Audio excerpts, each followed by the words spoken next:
Hello, welcome to the channel. Let me turn off the AC. I'm Christopher and this is Challenger Tabletop. Here we go. And welcome to another painting stream. I was running a bit late making some notes for this one as we're going to be talking about some stuff that I'm not, I guess I don't have an encyclopedic knowledge of, but in any case, welcome. I'm going to pour myself a little coffee here. Made a French press. And we're going to be continuing a 2-day painting project working on a Dark Angels falchion, super heavy tank. So super exciting model. I've been really enjoying this one and can't wait to get it finished.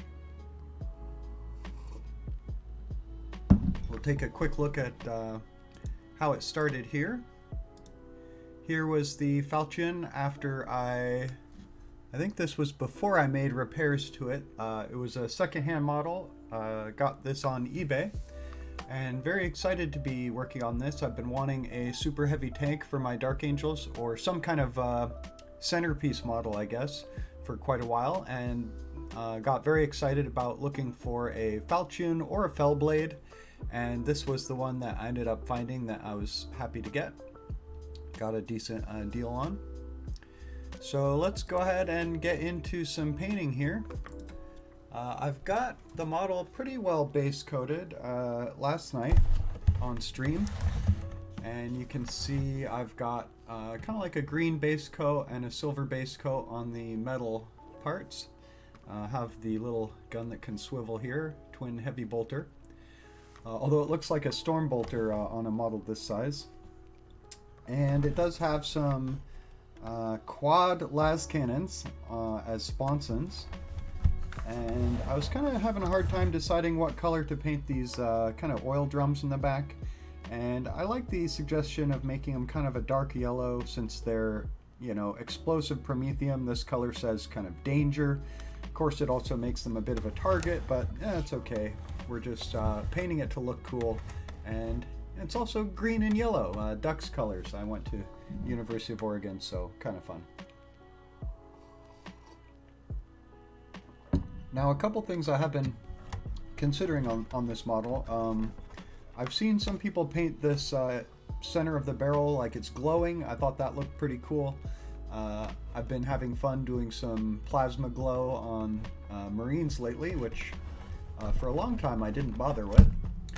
And then I have seen some people make these cables on the top glowing, but I don't think I'm going to. I'll probably leave them black. Might give them just a little bit of attention. Let's see if I can find a good place for my coffee. Probably not so much. Here we go. Move my mouse, get situated. Move my camera a bit. All right, well, hope everybody's having a great day. This is something I've been looking forward to getting back to, so we'll be diving right in here. Worked outside today in the rain, putting up gutters again. It's my part-time second job, and I'm pretty tired, so definitely appreciating some coffee. Gonna have to drink a lot of this get charged up here. So what to do first? I guess I reached kind of a stopping point on the model. I was just working on these oil drums in the back. They do seem like they need a bit more of a base coat, so maybe I will do that first. Using Averland Sunset here. It's a pretty good yellow base paint. Main issue with it is it does tend to dry up, or it is kind of a dry paint, but it works pretty well. It's also a little bit prone to bubbles, which is kind of unfortunate. But yellow, it's kind of hard to get a good yellow, honestly. And this one's been working pretty well. Well, I thought since it's kind of like Dark Angels week here, and I'm painting my Lord of War today, I might talk about choosing a centerpiece model for your army. Generally, once your Warhammer collection gets to a certain size, it gets kind of tempting to pick up a large model that will look cool and become kind of the focal piece of your army when you put it on the table. And that was kind of the idea with this one. And I've been picking up basically a centerpiece model for each of my factions. Most lately, I did start, or decided to start, an Astra Militarum army. And they have a ton of options, but I have a super heavy tank that I can share between my Imperial Guard and my Genestealer cult, I'm pretty sure. I guess I'll have to double check that once the new codex comes out. But Genestealer cult is one of the factions that doesn't really have a Lord of War or a large centerpiece model. However, they have access to, or at least have had access to, Astra Militarum units. So they've been able to borrow a cool centerpiece like a Baneblade from Astra Militarum, and that was the route I went for my Genestealer cult. And I don't have a really encyclopedic knowledge of the Lords of War, but I made a list to go through, talk about a few of the ones that stand out to me as really cool, and go through each of the factions and kind of what they have access to and what the sort of go-to models would be for a large centerpiece or a Lord of War. That was kind of my idea for a theme today. So, I don't know if I can actually update the video title live. I should have thought of that in advance. Let me try to do that real quick. Docs. Stream information. Here we go. Kind of hard to get at my keyboard.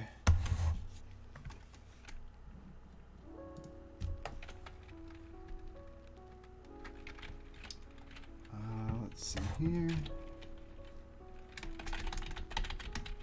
Choosing a centerpiece model for your army. Alright, well, that's done.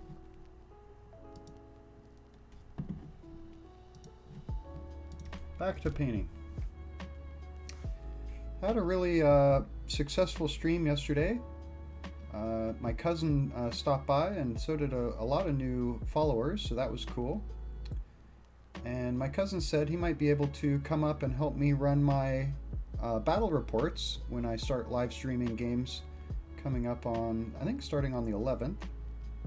So that's exciting. He lives pretty close by, so not too big a trip. And thought we might start out by talking about the Adeptus Sororitas. Start with Imperium and go kind of alphabetically through the factions. And Adeptus Sororitas has some interesting options for centerpiece models, but nothing like a super heavy tank exactly. And depending on the size of your army, you don't necessarily have to go as far as a super heavy tank or a Lord of War. You might just go for an ordinary tank or a vehicle, depending on what you have access to and what size of force you have collected. And the Adeptus Sororitas, since they don't really have a lot of options, I have some kind of runners-up to talk about. And I guess maybe most interesting to start off with would be the Triumph of St. Catherine. Triumph of St. Catherine is a very interesting model, and it's kind of almost like a diorama. It's a sort of like a parade procession with several characters. I think about maybe 6 different characters on one large base, and it has a bunch of close combat attacks, like they're all fighting together. And I can't remember if they're carrying like a sarcophagus or like a dead body or something, but It's pretty ornate, very complicated. There's like cherubs flying around and stuff. And it seems like a very interesting model. And definitely worth considering for Adeptus Sororitas, Sisters of Battle Army, if you are looking for a spectacular centerpiece that's not huge, but still very intricate and cool, and pretty powerful on the table. It has, I think, like a bunch of different aura abilities and buffs. And one kind of interesting thing it does do is it really, I think, shuts down enemy psychic powers. I think it gives you like +3 to your Deny the Witch rolls, and it can deny the witch twice per turn. So that's, I mean, +3 is pretty unheard of. And seems pretty good if you're worried about psychic powers a lot. And then they also have, well, I guess I'll mention Morven Vol. I got to play my first game against Morven Vol in my last 40k game. And she is a named character for Sororitas, who's basically like their supreme commander. And what's interesting about her is she's actually one of the High Lords of Terra. These are sort of famous / infamous characters in the Warhammer universe that we've been hearing about for a long time, but never really been seen them on the tabletop. And I think their names have been shown up in some of the fiction and lore, but I'm pretty sure, correct me in the comments if I'm wrong, but I'm pretty sure Morven Vol is the first one we've ever seen on the table for 40k. Well, I'm going to go ahead and get into edge highlighting here. This is pretty exciting and pretty delicate work here. I'm pretty much coming with the edge of my brush, trying to hit the edges from the side so that I don't have to be super precise, just let the angle I'm working at do the work for me. And there is a huge amount of edge highlighting on this model. I mean, at least a huge amount of edges. And I'm not sure I want to hit every single one, just because I'll be here for a year. And it's not totally my style. I don't usually worry about highlighting every edge when I paint a model. But I'm kind of inspired by seeing some other painters painting similar models. And, you know, gonna give it a go. Do a little bit. So Morven Vol is very cool, very powerful character in the game. And the model is pretty large compared to like your ordinary battle sisters, certainly. It's kind of like large dreadnought sized, I would say. And there is kind of one sort of funny honorable mention for Adeptus Sororitas, which is called the Battle Sanctum. It's a terrain piece. I don't think its rules are especially good, but it is a cool looking sort of cathedral-like ruin that is pretty much the largest Adeptus Sororitas model you can get. So it's also not a lot of points to bring it in the game. So if you wanted to bring a terrain piece, it does provide obscuring, so you can hide models behind it, which could be tactically useful. It's under 100 points. I think it may be like 80 points or something. But I thought that was kind of a funny one, worth mentioning just because Sisters of Battle don't have a huge amount of options for their centerpieces. Well, this is going to be slow going. We're going to be here a long time. Good thing we got a lot of units to talk about, but some of them I've only know by name, and others I have done a bit more research on. So we'll move on from Sisters of Battle, but I guess before we do, I'll just say One option worth considering for sisters would be running like a allied knight, but you do lose your, I assume you lose your special order abilities, so the game really punishes bringing allied factions, I think, pretty heavily currently, and so I haven't really been seeing people do it. But if you are looking to have like a big powerful tank or robot or something in your army for Sisters of Battle, going for allies is probably worth considering. And I would say Knight would probably be the go-to. Knights are the giant walking war machines of the Imperium that are not as large as a Titan, but like the next level down. And the knights are generally controlled by like royal families that sort of pass the weapon down from, or the robot or whatever you want to call it, the vehicle, from generation to generation, and train extensively in how to command it.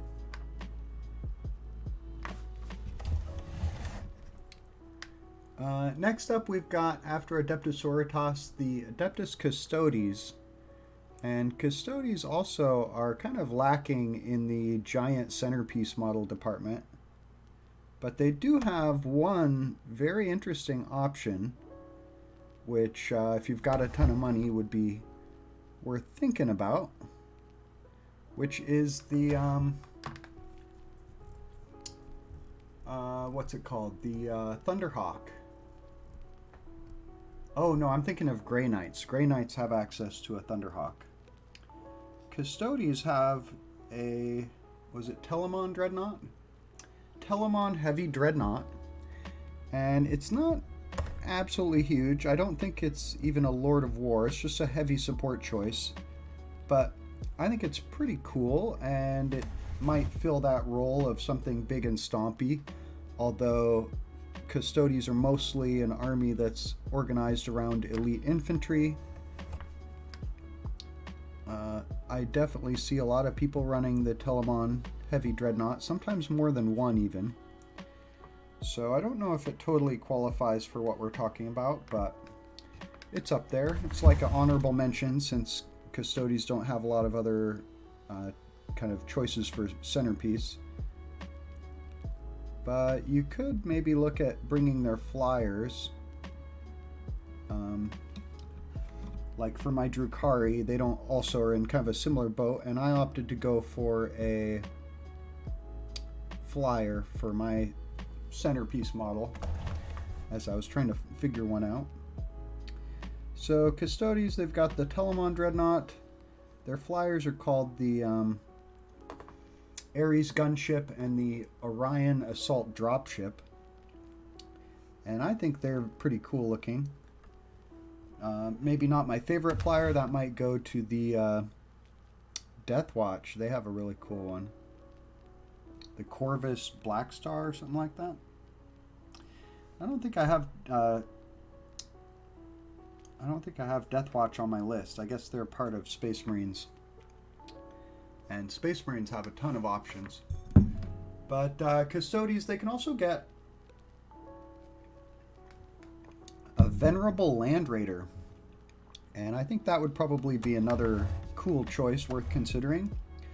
Land Raider is definitely a large tank that probably fits the bill of a centerpiece model. And the Custodes have access to them. Or Venerable Land Raider, I guess. So that's about it for Custodes. Moving on to Adeptus Mechanicus, another faction that's totally like lacking in Lords of War, which doesn't make sense to me. It seems like Custodes should have a bunch of Lords of War options. If you, I'm sorry, Adeptus Mechanicus should have a bunch of Lords of War, if you ask me. In particular, I seem to remember back in the day there was like a super powerful laser or something that Imperial Guard could get, but seemed like more of a Mechanicus thing to me. Can't remember what it's called. But Adeptus Mechanicus, probably about, I think about the biggest vehicle they can bring is Onager Dune Crawler, which is a very cool looking model. And if you do have maybe a small Mechanicus army and you want something big as a centerpiece, you might go for one of those. But again, just like knights, I mean, just like Sororitas, you might consider going for a knight, allied knight instead. Seems like a good option for Mechanicus. Although, again, you'd probably be penalized for bringing allies from a rules point of view. Generally, you lose one of your special rules when you do. I think this is looking pretty good. I'm really happy with how this edge highlighting is looking. It's kind of not as hard as I thought it would be, but it is taking a while. Probably be at this for an hour here.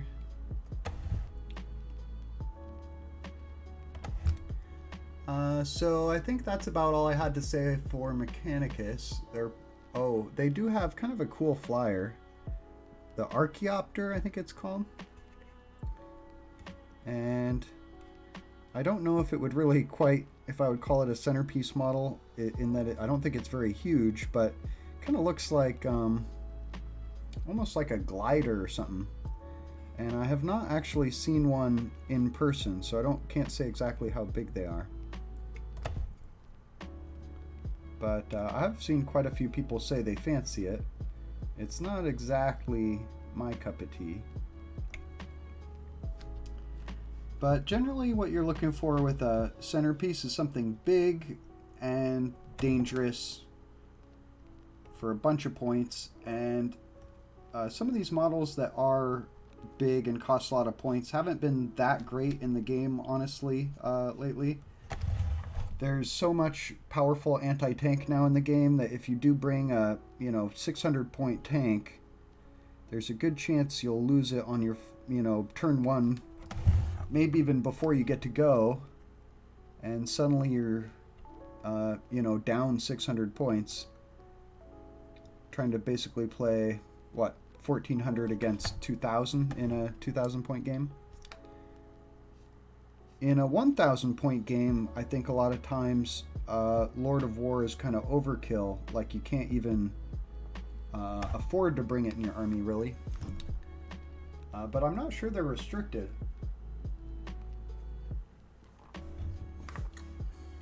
I wonder if I could bring this in like a 1000 point game. I think this tank is about 600 points. Actually, I don't know. I haven't had it painted up yet, so I haven't tried adding it to a list to see exactly how many points it is. But I have looked at its datasheet a few times. And I seem to remember this main cannon is quite impressive.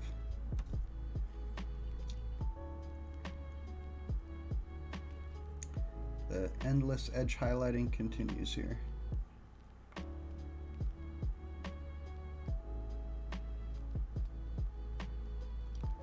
So let's see, Adeptus Mechanicus. Thematically, I feel like bringing a knight with Mechanicus is pretty fitting.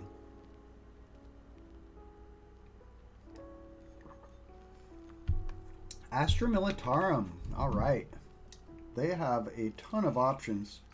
So the Imperial Guard, or Astra Militarum, is very focused on tank combat, and they've been in the game of building giant tanks since pretty much, I think, the Great Crusade, 10,000 years, or probably over 10,000 years ago in the Warhammer 40k lore. And when it comes to super heavy vehicles and Lords of War, they have pretty much, I think, maybe more options than any other faction. Looks like these are little lights. And they do also have cables coming out of them that I'd like to paint black, I think. And then the lights, I definitely want to paint a color. Maybe orange or red.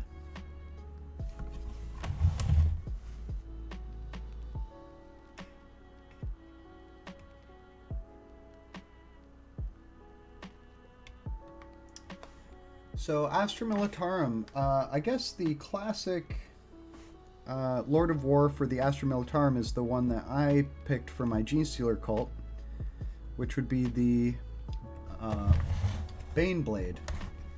Baneblade is kind of the prototypical super heavy tank, bristling with weapons, and you can add las cannon heavy bolter sponsons to it. And it has like a main gun and also a demolisher cannon. Whoops, let's pull this out.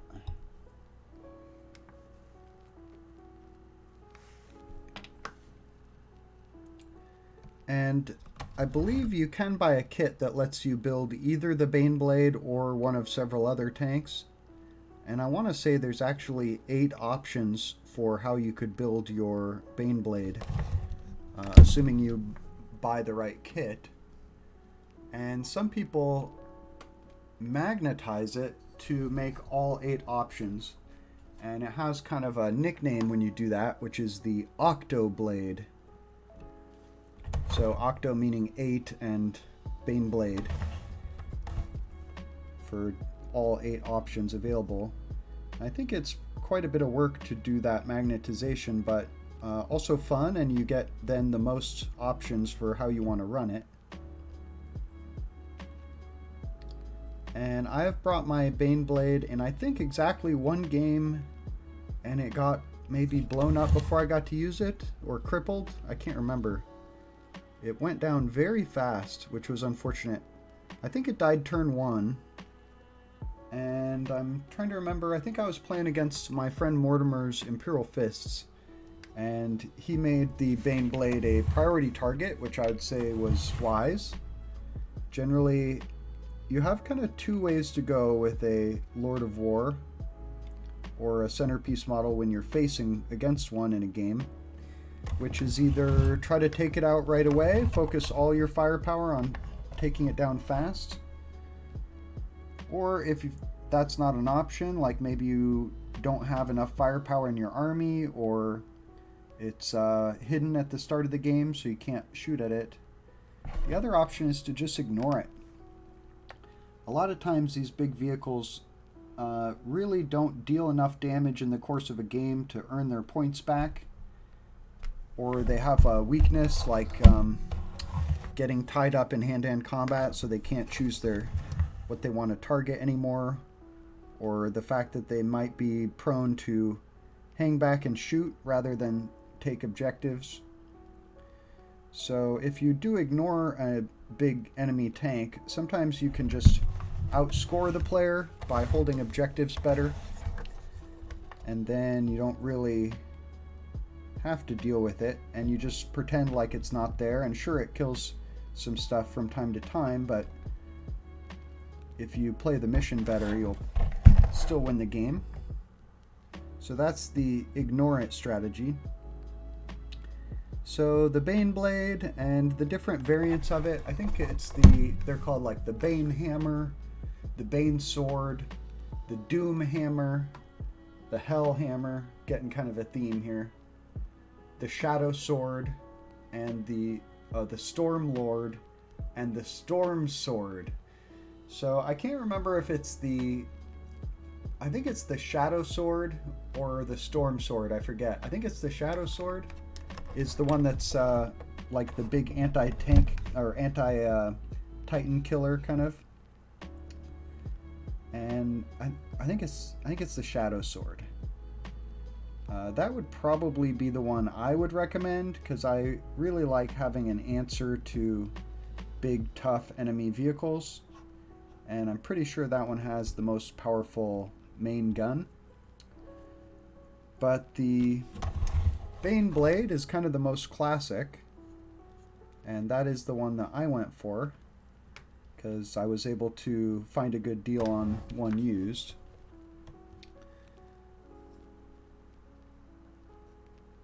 But the Astra Militarum does have a lot of other options for tanks, or super heavies. And I feel like one of the other ones I see a lot of pictures of online is the Macarius. And I believe that Macarius was the person who was kind of the general in charge of the Imperial Guard during the era of the Great Crusade, unless I'm mistaken. And the tank is named after him. And it's hard for me to tell. I haven't examined the data sheet closely enough to say what exactly the difference is between a Macarius and a Baneblade stat-wise. But I did jot down their points. Macarius, it looks like there's a few different versions, so they vary from either 310 or 340 points, whereas a Baneblade is 410. So it seems like the Macarius is more of a general purpose main battle tank than the Baneblade, which is more expensive. But there are some other Baneblade variants that are cheaper, like the Bane Hammer is 370 points. So compared to a Macarius, that would just be about 30 points more than a Macarius, so kind of equivalent. And probably the best way to figure out which one you want to get is to look at the model and look at the data sheet. If it's not in your codex, like I know a lot of these are Forge World models that might be in a Forge World book, but there are still some resources online where you can look up data sheets, or you could use Battlescribe. And I think that's perfectly okay to help you decide which model you want to get. Check out the data sheets before you pick them up. Then it never hurts to get the codex or the Forge World compendium that has its data sheet, of course.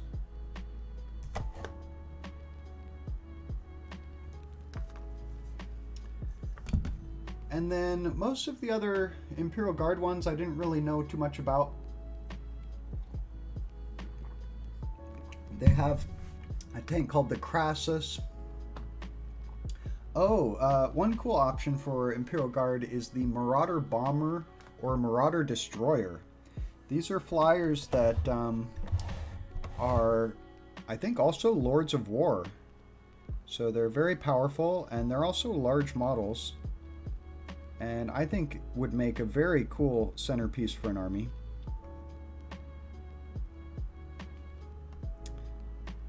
And I guess they're sort of categorized as like Aeronautica Imperialis, but they do fight as part of the Imperial Guard Codex, I guess. Although I think they'd be in a Forge World compendium, unless I'm mistaken. But I mean, they fight as part of Imperial Guard faction.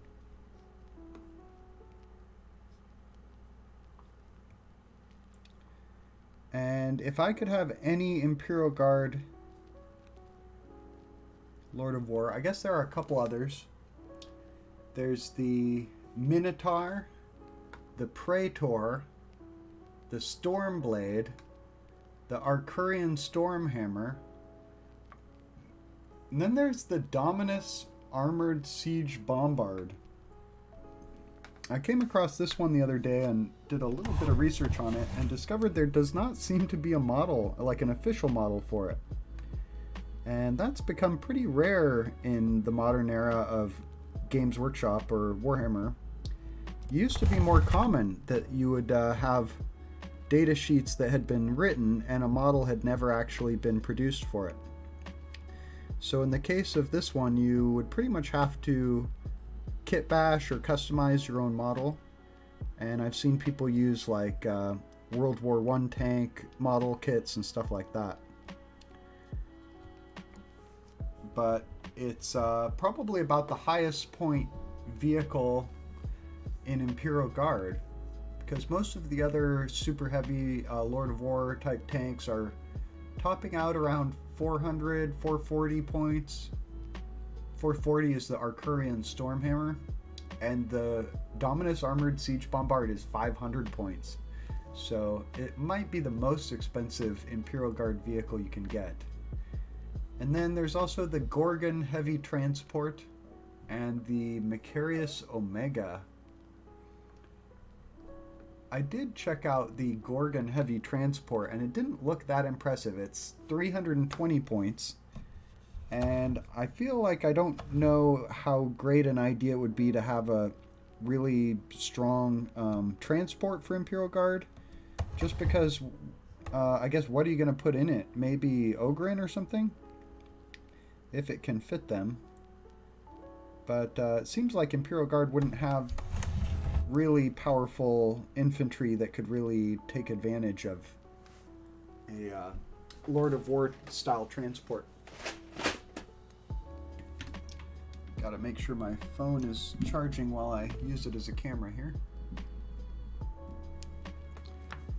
Well, let's zoom in a little bit on the edge highlighting. It's kind of hard for you to see on camera, isn't it? No, I think you can. When I look at my feed on OBS Studio, my light doesn't look too bright. Like my colors seem a little bit off.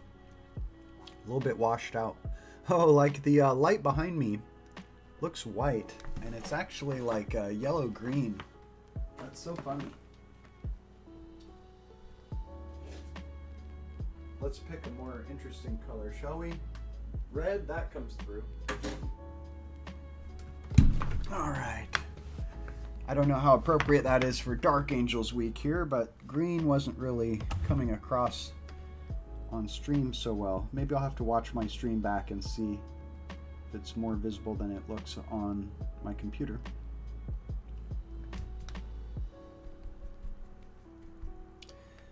Well, I might be approaching the amount of edge highlighting I want to do here. Like I was saying, I don't really feel the need to hit every single edge on the model. But I think I've started to approach how much I'd like to have. And then I'll let the edge highlighting dry, and then I'll probably come back and hit it with some silver dry brush to make it look like some of these edges have been scratched and scraped. I don't want this to look like a totally factory new tank, since it's a relic from thousands of years ago.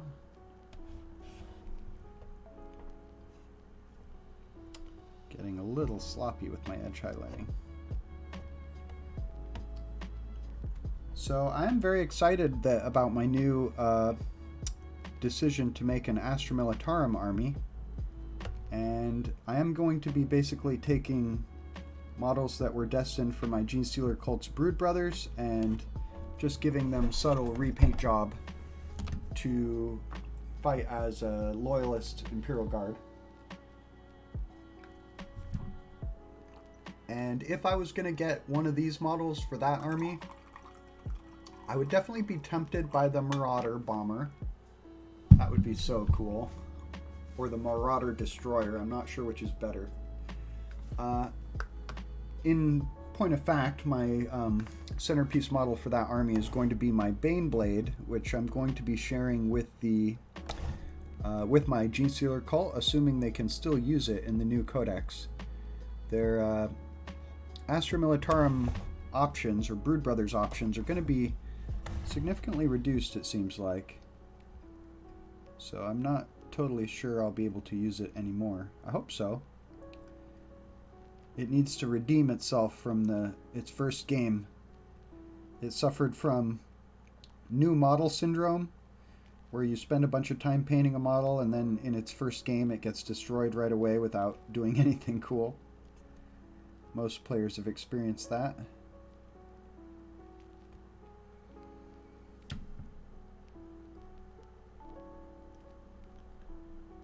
But Macarius could be interesting.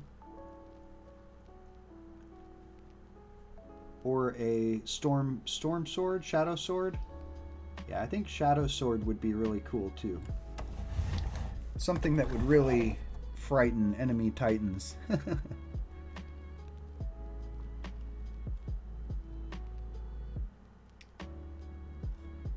But the way I painted my Baneblade was sort of like Mechanicus red and really dirtied up The idea being that it had been created by the Mechanicus for probably planetary defense forces, manufactured in my campaign setting on the moon of Rast, which is a forge moon.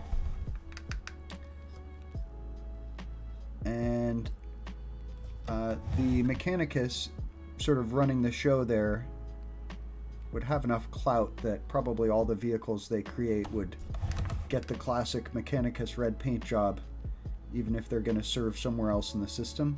That was kind of my thinking.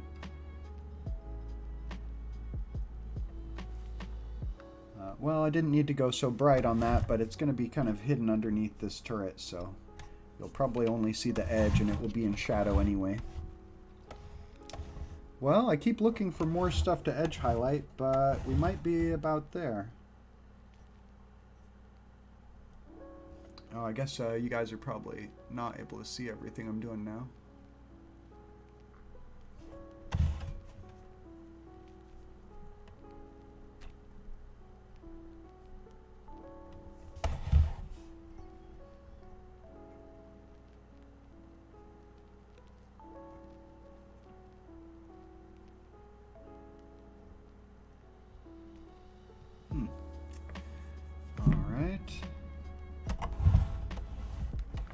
Hopefully you can see some of what I've been doing there. Here's an edge I'd like to highlight. I guess that'll be kind of under the gun as well.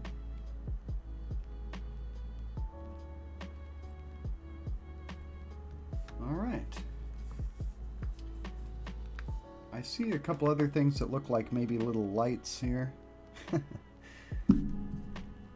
All kinds of stuff lighting up when this thing shoots its main gun, I'm sure. And then I also kind of messed up a few areas on this when I was painting it last night. Like, I think I want the tops of these parts of the weapon to be silver, and I went a little overboard painting everything red there. If I look at the other side, yeah, I did the same thing. So let's go ahead and correct that. Then I think I want the tip of these guns to be red also, so I think we'll do silver and then some red.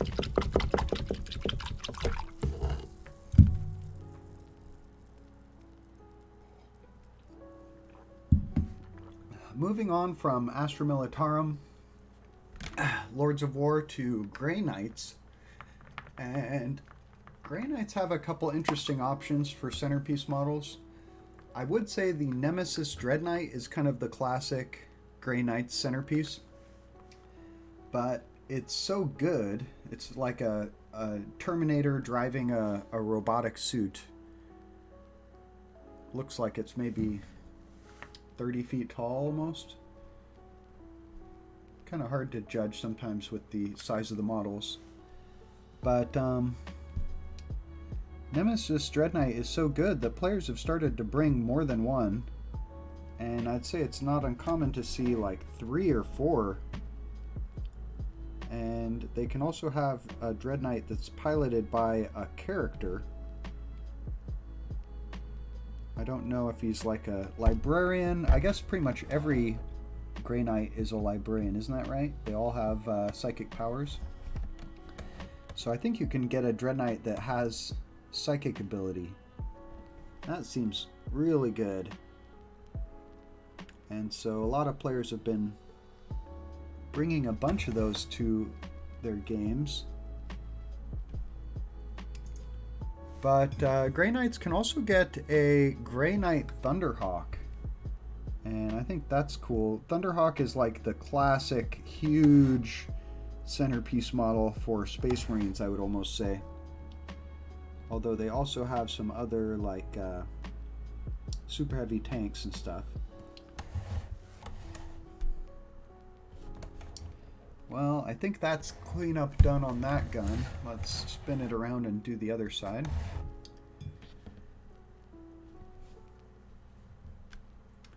And then what did else? Grey Knights had something else. Oh, they can also get a Land Raider. So my friend Mark, who's been playing Grey Knights, after I got him started with Dark Angels, Grey Knights were his first faction that he branched out to of his own accord. And I think he's very excited about Grey Knights. And I've gotten to play a few games against them, so that was fun for me. I had never played against Grey Knights, I don't think, until Mark started playing them.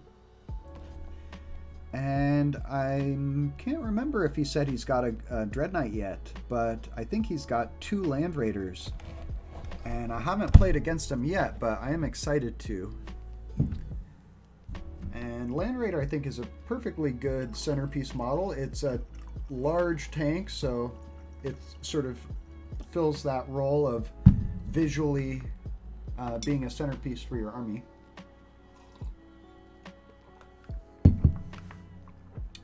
Grey Knights are kind of an elite infantry-based army for the most part.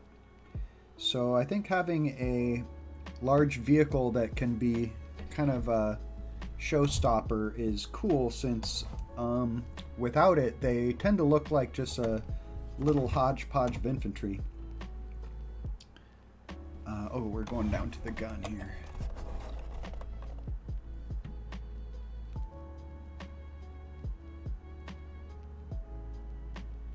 I would be blown away if he got a Thunderhawk.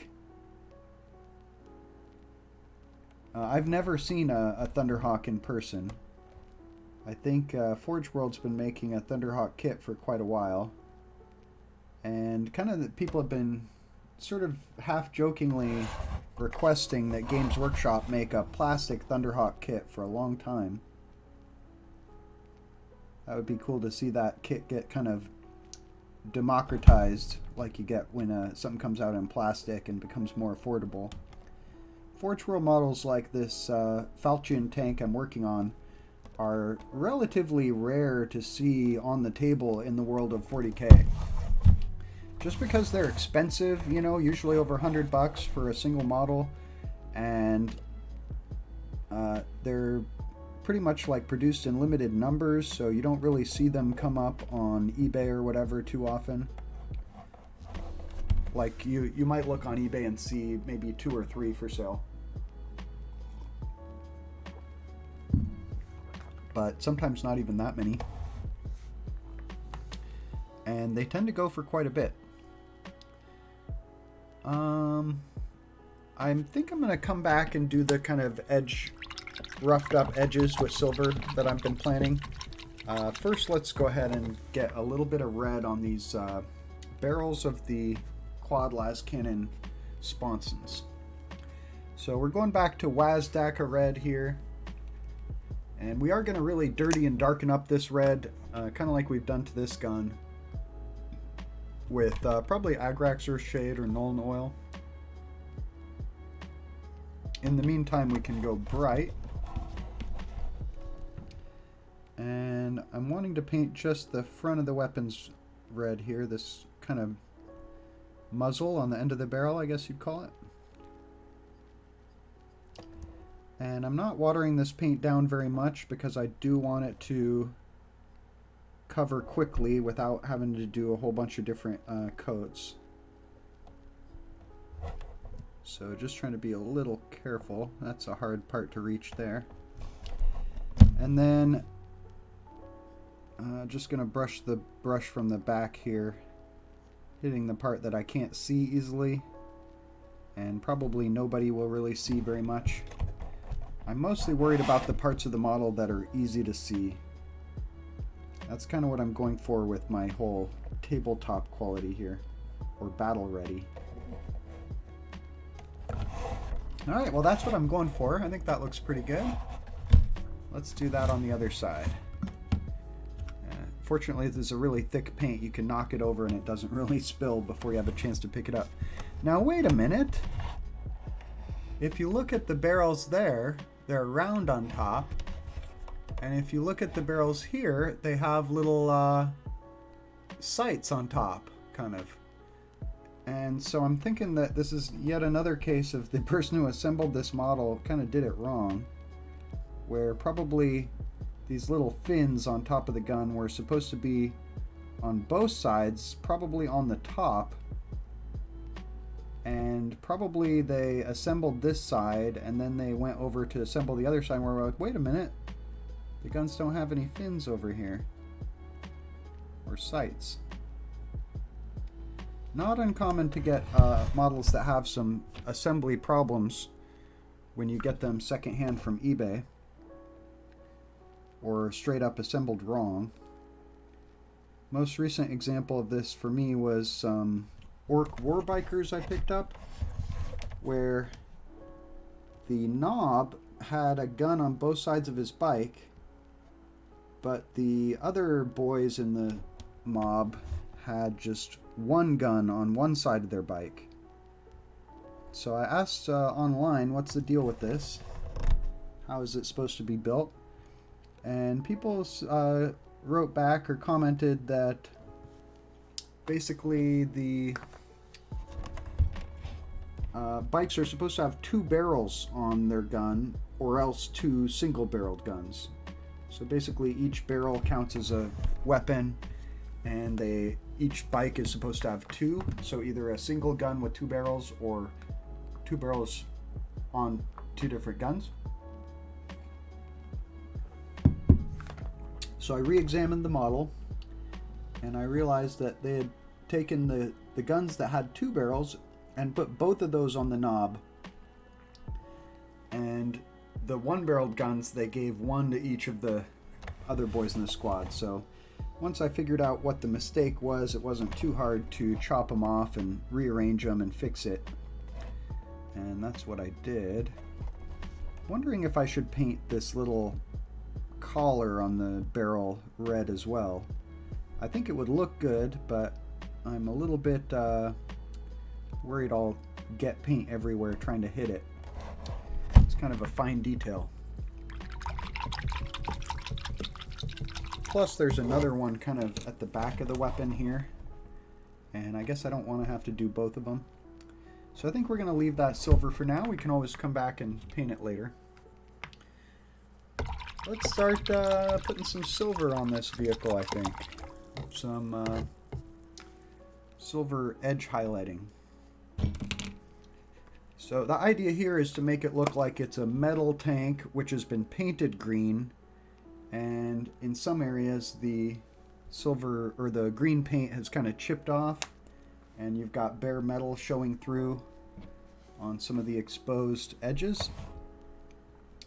See an example here. Yeah, I think you guys can see that. Might be a little out of focus though.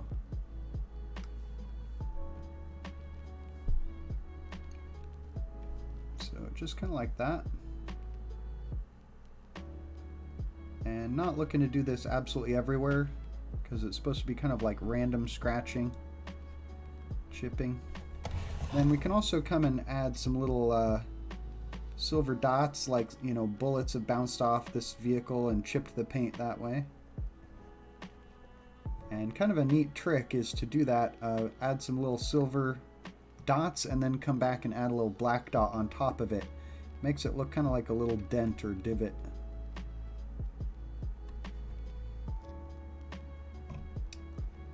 All right.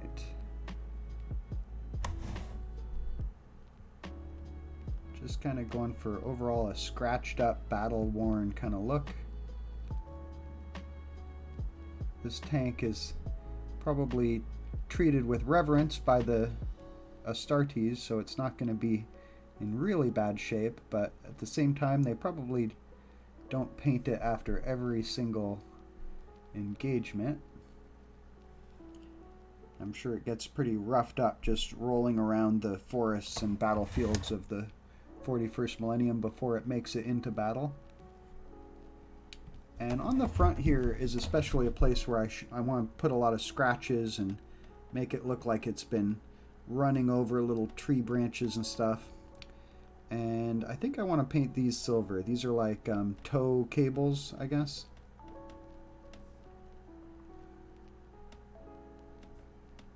Just about like that. Kind of make them stand out a little more.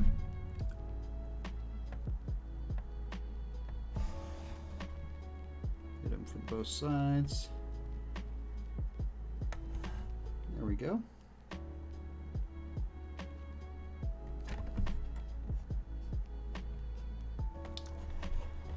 So we talked about Grey Knights. How about Imperial Knights? So Imperial Knights is almost like an army that's made up of nothing but centerpiece models. When I played against Mortimer's Chaos Knights, he only had 5 models on the table in his whole army.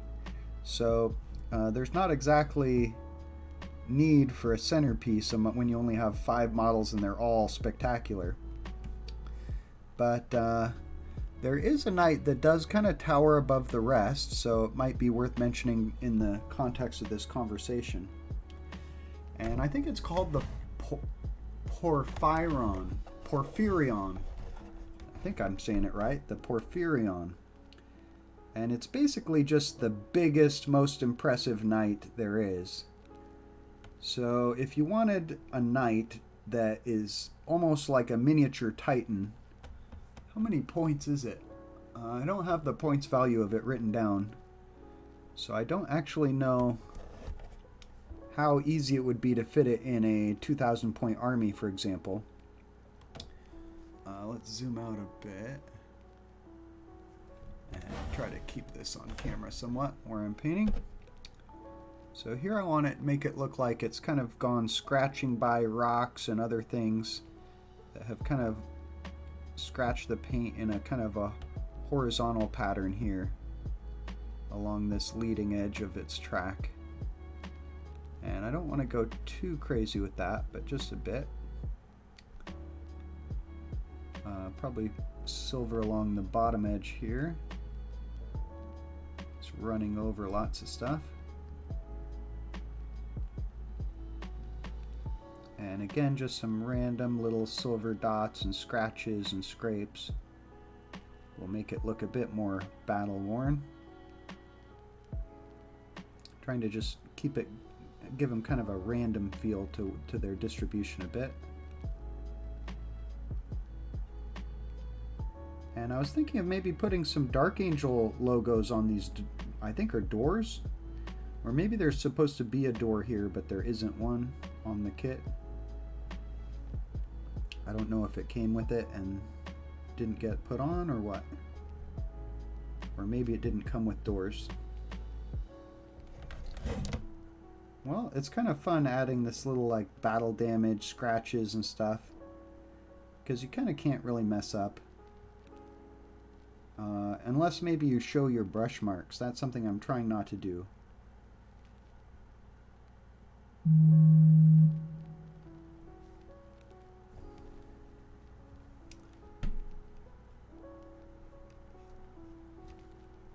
Left my phone on vibrate. Try to keep it muted when I'm doing streams. Here there's like a little ladder. It's another place where it makes sense to have it kind of roughed up and worn. Like people have been climbing up this with their boots, so maybe I should put a little bit of scratches on the top of each step. And then where do they go when they hit the top, reach the top? I should probably add some more scratches like people have been walking here.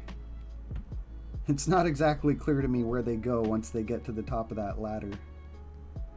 They keep going up to some hatches, or they're just using it to walk around up here.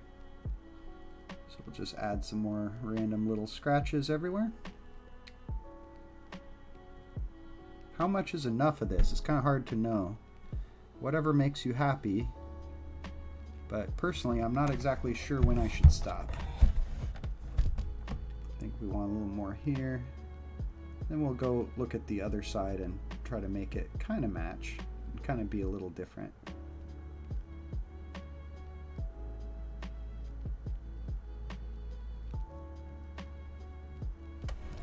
All right, so far so good.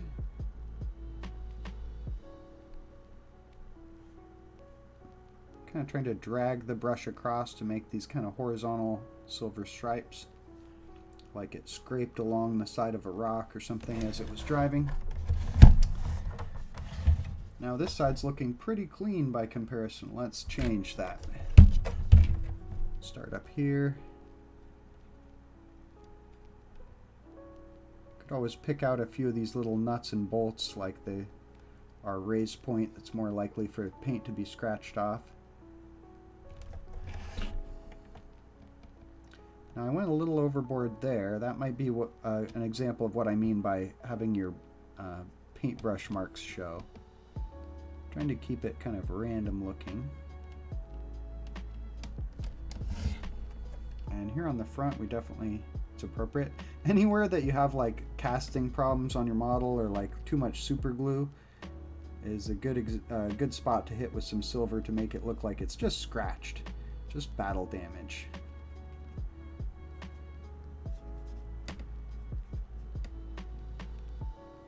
Kind of a little bit of wild dry brushing there, but seemed appropriate.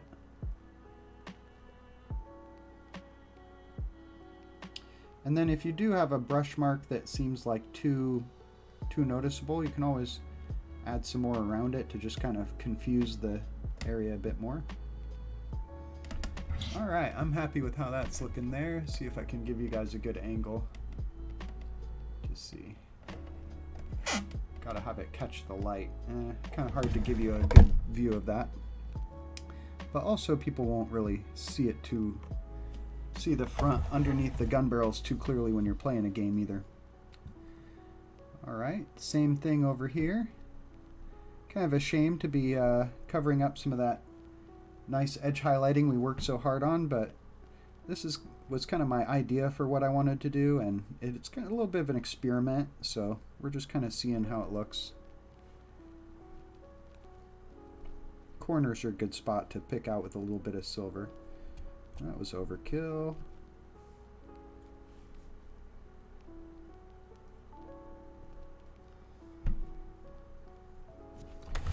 Here maybe like there's kind of a hinge or something.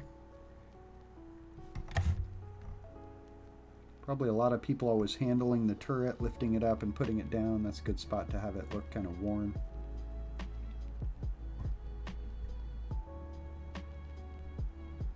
I don't really know what this is up here. It's kind of like a little grid of bars, but I don't know what that's supposed to be. Also, remember to put a few little kind of bullet holes. Usually with bullet holes, you want those to kind of be on the sides or front of the vehicle, because that's where you imagine it taking the most enemy fire from, not so much from like directly above. So I'm going to be sparing with those from the top.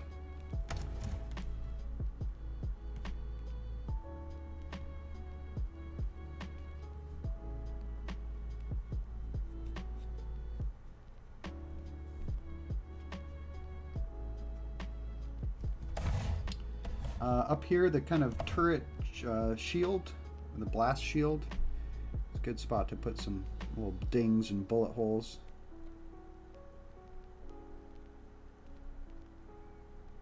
As you imagine, if you're just wildly shooting at the vehicle from the front, a lot of your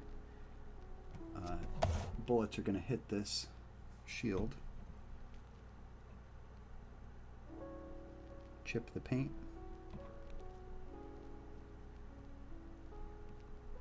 I'll probably come in and hit these areas with some little accent colors to make it look like lights.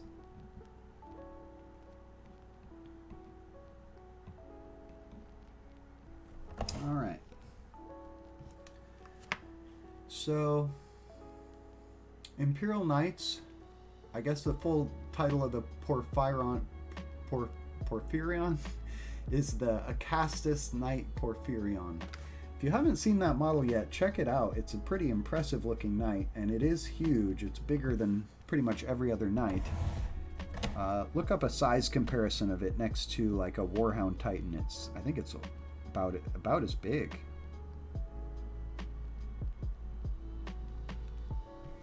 And we can do the same thing on these red weapons, where we come in and just hit them with a little bit of silver here and there, like the paint is kind of scratched and scuffed. Don't have to be too careful with that. Just try not to overdo it. Makes sense also on kind of the front of the barrels.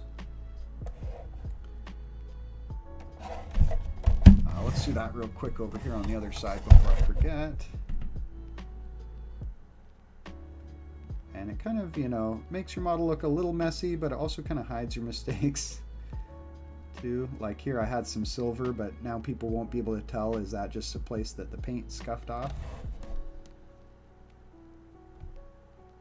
I'm not sure about disassembling these turrets to try to fix the issue with the left side having all of the, what do you call those? Sights. Alright, that's a good amount of silver on the guns. Let's go back to doing the sort of front edge here. I imagine this tank rolling over tree branches and tree trunks and knocking over trees and driving over bushes and little brick walls and stuff like that.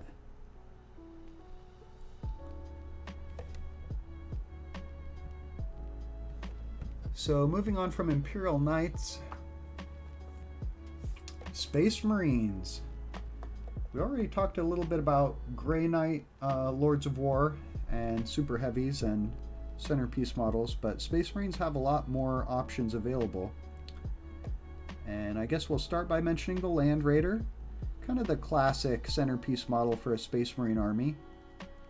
And like with Grey Knights, who are kind of a small elite infantry-based army, Space Marines also, I think, Land Raider's a pretty good choice. But rules-wise, I feel like it's been in kind of a bad place for a while, kind of overcosted. We have this thing in Warhammer 40k where a model might be perfectly good, but if it costs too many points, that makes it bad. And especially with vehicles, there's now so much powerful anti-vehicle out there that something like a Land Raider that maybe at one time was considered very hard to kill back in, 3rd or 4th edition has become kind of a trivial thing to destroy.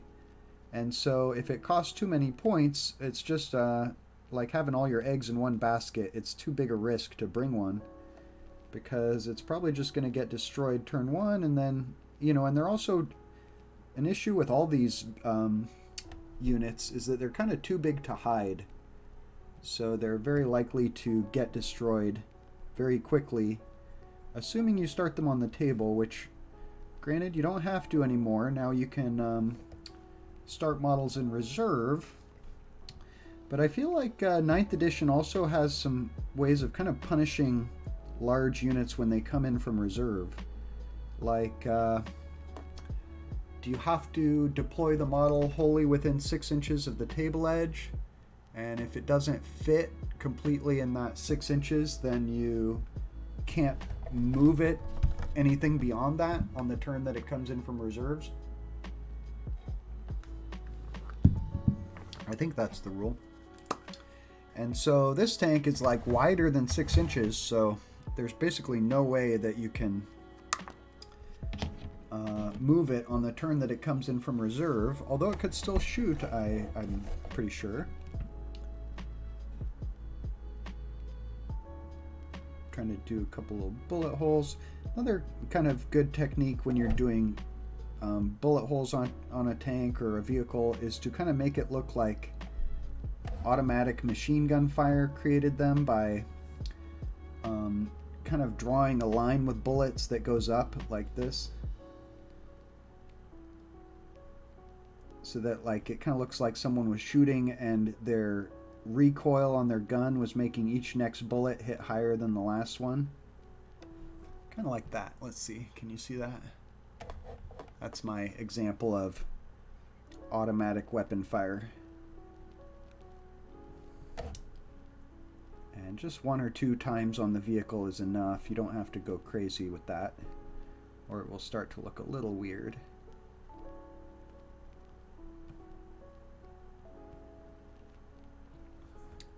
So I guess we also mentioned the Thunderhawk, classic Space Marine Lord of War. Thunderhawk and the Land Raider, 2 classic options for Space Marines. But me, for my Dark Angels, I went with the Falchion here. And the Falchion is one of a few super heavy tanks that Space Marines have been using for 10,000 years in the lore. Since the Horus Heresy, that's when this kind of tank was in production. And I wonder how come production on this vehicle stopped after the Horus Heresy. I assume it had something to do with Mars, where the vehicle would have been produced, having its own kind of civil war where the Mechanicus and the Dark Mechanicum were in conflict. Basically, the Mechanicus had a similar issue to the Astartes, where half of them turned to chaos, and they sort of like corrupted the computer files and production facilities of Mars, so that everything is super glitchy now. And I assume that that's the reason that they had to stop production of these kind of vehicles. But that would be something I would be interested to find out. Comment if you know what happened to these Lord of War tanks that are popular during the Horus Heresy, but rare relics in the 40k era. How come they're not still producing these tanks like the Falchion? So this Falchion here is kind of like the super heavy tank destroyer, Titan destroyer, Night destroyer version of the Astartes super heavy tank. But the classic version is the Fellblade. I would say that the Fellblade is pretty much the classic Astartes super heavy tank. And if you're thinking about getting a super heavy tank to be the centerpiece of your Space Marine army, check out the Fellblade. It doesn't have as powerful of a main gun as the Falchion, but up here in the front it has a demolisher cannon, so it kind of has like an extra main gun. And then up here on the front it has a twin heavy bolter, and I assume that that is the reason that the Falchion was sort of mistakenly identified as having a twin heavy bolter, is that whoever was working on the datasheet didn't look closely enough to realize that there's not a twin heavy bolter here. But since the datasheet has one listed, that's why I went ahead and created this little pintle mounted one up here on the top. Let's go ahead and put that back in place now. There we go. So I went ahead and added a twin heavy bolter to my Falchion. I think I got water from cleaning my brush on it. No big deal. I think I've got just a little bit of coffee left. Let's go ahead and finish that off.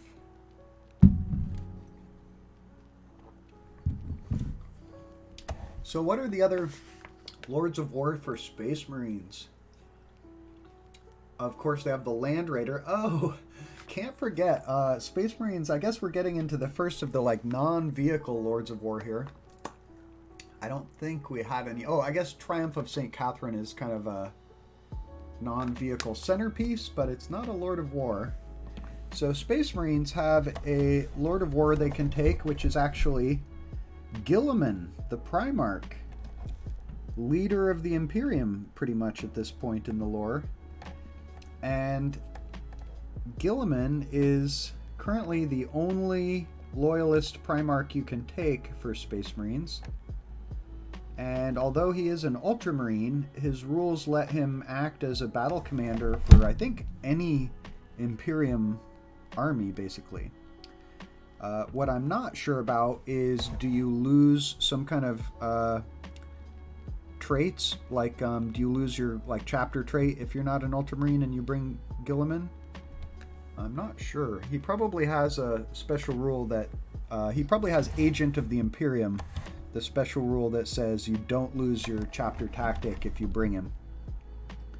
I would assume. Let's see if we can get a little more silver paint on these exhaust vents. They're still looking a little dark. And I see kind of the problem is that the top of them is such a narrow point. They come to such a narrow point that it's hard to really get any amount of paint on them to show. Oops. A little wild with the silver there. Do I want to put silver on these oil drums? I don't see why not. Let's kind of do the same thing. Just kind of give them a little zip zap of silver here and there to kind of make them look like the yellow paint is chipped and ripped off in some spots. If I was shooting at this tank, this is where I would shoot. I would shoot at the oil drums. I'm trying to think if it has a 3-up armor save or a 2-up. I hope it gets a 2-up at some point if it doesn't already have one.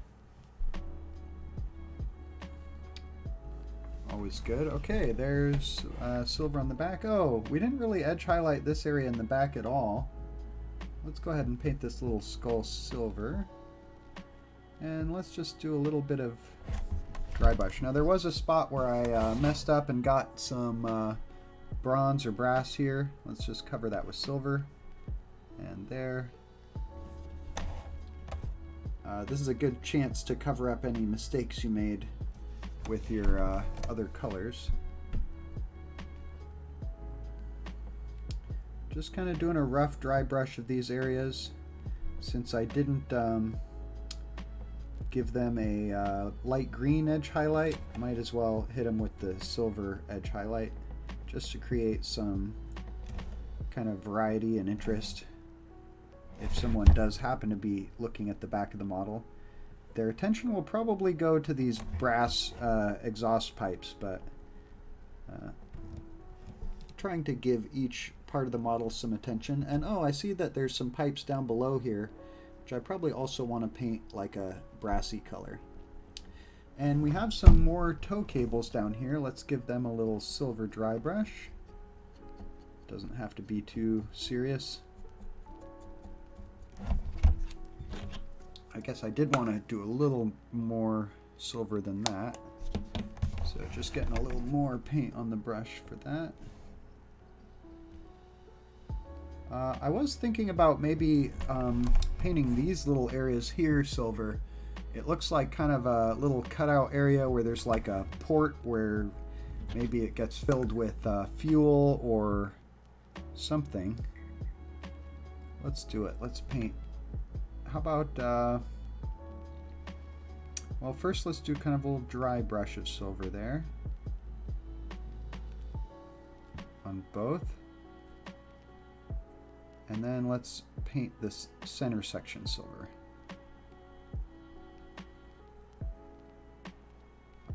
We're just going to pretend this is where you put in the gas. Okay. I think I want to do silver also kind of dry brush on these little fixtures here.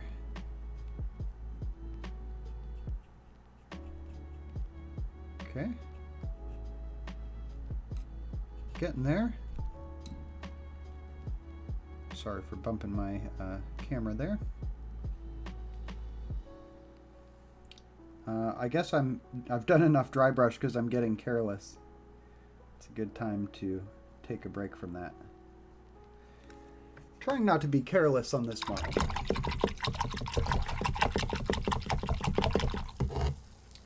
Well, what do I want to paint next?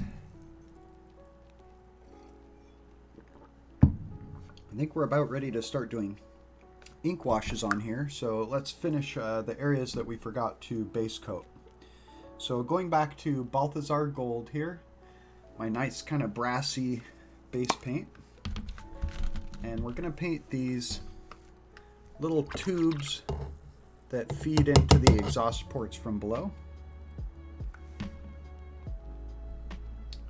Getting some paint on my palette, and don't know if you're going to be able to see this. I'll just lift it up a bit so you can at least kind of tell what I'm painting here. And again, this is kind of like a hard to see area, so I'm not actually going to be super perfectionist with my paint job on this. Just wanted to give an impression. Do need a bit more paint. Let's see. Sometimes I get tricked where I go to the wrong pile of paint and I'm trying to get paint off the one from a few days ago.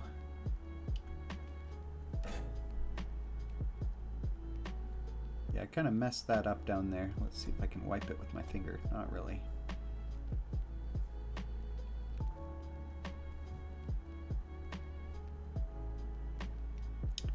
So I would definitely look at the fell blade. If money is no object, I would look at the Thunderhawk gunship. Then there's also a new Thunderhawk vehicle I've heard about more recently, the Thunderhawk Transporter. And if you have a lot of infantry who are trying to make it into melee, maybe look at the Thunderhawk Transporter. Seems like an interesting option. And there are some other very cool, very amazing flyers for Space Marines that could certainly function as a centerpiece for an army. And specifically, I'm thinking of the Fire Raptor. But there's also the Storm Raven, which is the classic like flyer transporter, sort of like a mini Thunderhawk. All right, there we go. That was what I missed. Oh, and I'm thinking maybe this thing is supposed to be brass too. Let's see if you can see that. Kind of like, looks kind of like a pipe that just feeds up and into the tank. Let's leave it green. I don't want to be bothered. I am thinking that this area is looking a little dark in the back without any light green edge highlighting. It doesn't look quite right. So let's just fix that real quick before we go any further. We want this to have a little time to dry before we come and start adding our ink washes. Definitely need to wash the brush before going from green to yellow. Should have gotten the yellow paint first.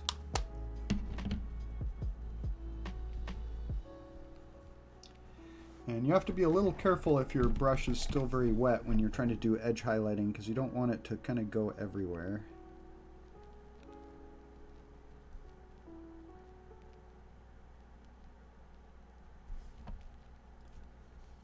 Which is the problem we're having right now.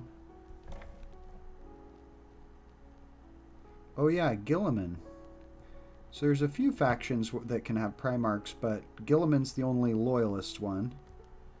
The others are Death Guard and Thousand Sons.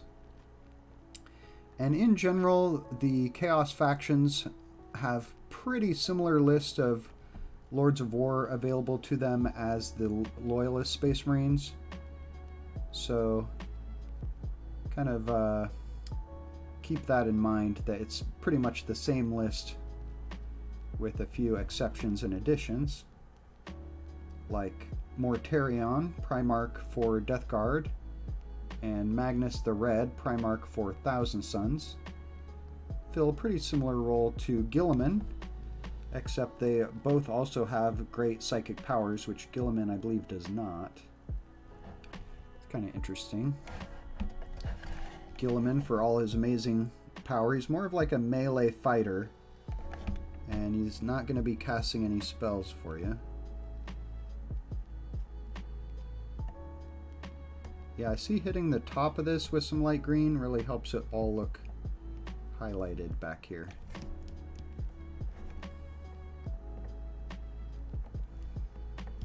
Alright, that's probably enough. Maybe we'll just do a little something over on this side as well.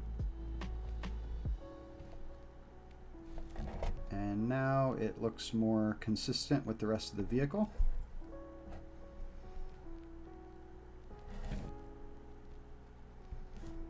Okay, let's move on. All right, so Space Marines, we got Land Raider, Robite, Guilliman, however you say that.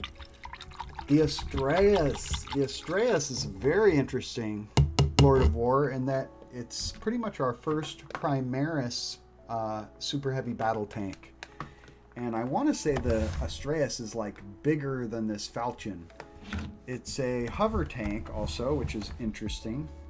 So it's both huge and it's a hover tank, but it has kind of a problem in my opinion, which is it doesn't have a super serious main cannon like this one does. Here we have the, I think, twin volcano cannon. The Astraeus just has like a couple like super auto gun type cannons on it. Not as awesome. And when you have like a super heavy Lord of War, you kind of want it to have a really scary main weapon, in my opinion. So I feel like the Astraeus kind of falls short in terms of its armor, or I mean its armament. But it maybe makes up for it in resilience. I think it's a super tough tank. And I think it also has pretty decent mobility too, being a hover vehicle. I just wanted to get a little more black on these cables. I think we're good there, or ducts, or whatever they are. And I should probably do a little bit of a highlight on those, maybe just a kind of a gray highlight, I think. But we'll come back to that. I'm actually thinking maybe I want to add some brown paint on the tracks to make them look a little bit muddy or dirty. Let's see here. Do I have a brown that would be good for that, though? Could do it all with washes. And what washes do I want to use on this tank also is the question. I think we're going to go for Nuln Oil on the black. And some Agrax Earthshade as well. So I'm thinking the Agrax Earthshade is going to be kind of our mud color. But maybe I'll try mixing it with some brown. Every once in a while I mix like a base or layer paint with some wash. And it's not always a great effect, but let's give it a try. The Agrax Earthshade is more dark than the, what's this brown we're using? Gorthor Brown. So if I combine them together, it's kind of like the translucent color of the wash kind of disappears and the opaque color of the paint kind of shows through. But let's try some on maybe the front bottom of the tracks to see how that's looking. It looks very brown, very opaque. Adding a wash didn't really do much. Didn't really darken it up like I hoped it would. If anything, it made it sort of more translucent, but it's still a very kind of a light brown, which I feel like is not perfect for muddy tracks. So we're going to be very sparing with this and just kind of dab it on a bit across the tracks and see how we're feeling about it. Not very happy with that. Makes sense that the tracks would be kind of a bit muddy, as it's going to be driving through the dirt most of the time. So we're just going to try to spread this around so it won't be quite as noticeable. Yeah, it's looking better over here now that my brush doesn't have as much of this paint on it. And we're just going to keep spreading it out and moving it around until it becomes less noticeable. And we kind of want it spread across the tracks fairly evenly, because we don't really expect that any part of the tracks are going to stay clean, as it all kind of hits the mud. I don't want to go as far as like using a texture paint to make it really look like there's caked on mud. Just because I want the details of the model to show, and I feel like texture paint can kind of like obscure the details a bit. Obviously that's the point of it, but that's not what I'm going for here. Just want the silver to look a little muddied up. That's working okay.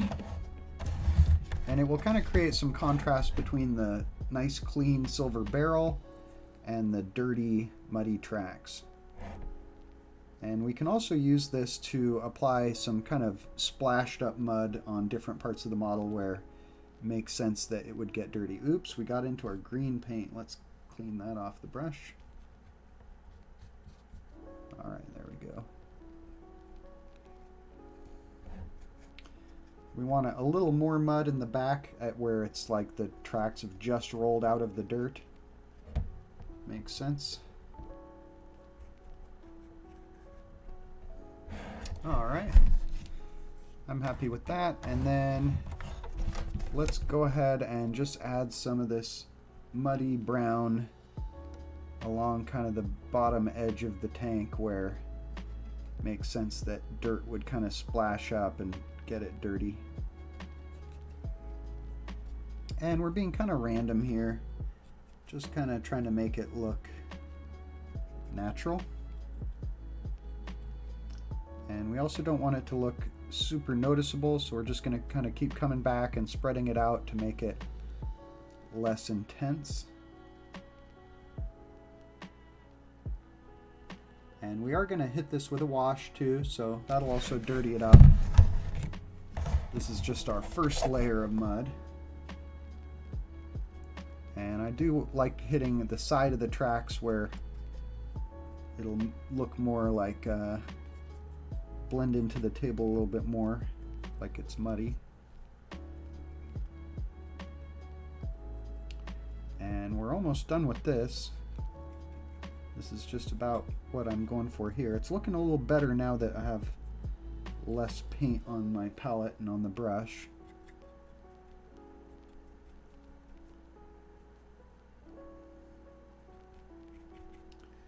Okay.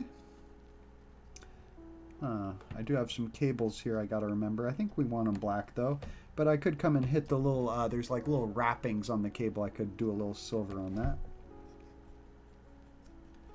This is the fun part, adding like character to your tank. Oh yeah, we figured out people come up this ladder. Let's add a little bit of mud to the ladder too. And on top where they walk around up here.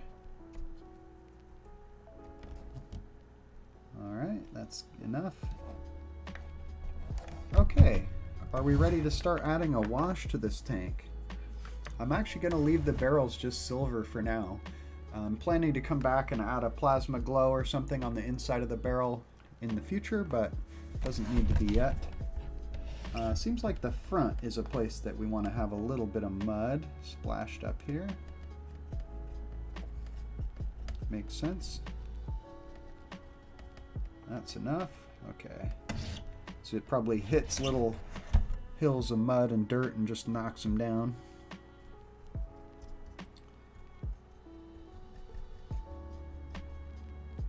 Alright, we definitely want some silver showing through on the tracks. So I'm getting there. Let's see if we zoom in a bit. Can you see a bit better how that looked? That's a good example there. Okay, I think we're ready to start doing wash. The fun part, going way overboard with wash and ruining the model.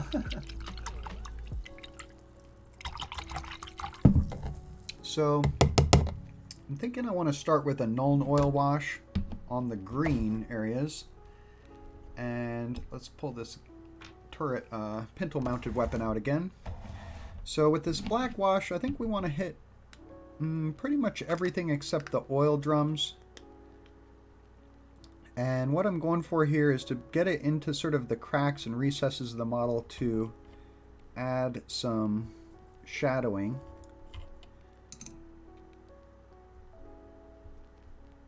And yep, I'm really going crazy with it.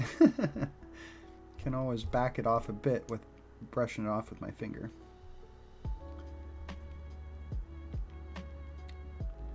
Well, are we going to hit pretty much the whole model with this? I don't know, maybe. I'm actually holding my Nuln Oil in my hand so I don't have a risk of knocking the paint pot over. It's these very tall ink wash bottles are very easy to knock over. I'm sure Games Workshop makes a lot of money from people spilling their Nuln Oil and having to buy another one. Yeah, I like that. Looks good. On the side armor panel, I don't want it to like drip a huge amount.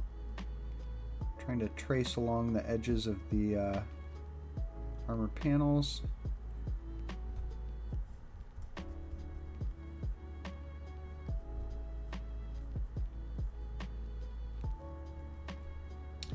And again, you can kind of like keep spreading it out and moving it around until it reduces it to the level that you're happy with. But I like the effect of where, especially on these kind of flat upper surfaces, to have the black wash kind of ride along the edges of these armor panels to help give them some definition and show where they end. Because we did the edge highlight, and then if you add a wash right next to it, you have it kind of stand out even more. And I do like how this gives a bit of a dirty look to the vehicle. That is what I'm going for here. And the Agrax Earth Wash, or Earthshade Brown Wash, is really going to help with that too. This is also going to kind of back off a bit on the silver edges that we did and make them look a little less bright, which is good. Something I'm wanting to happen here.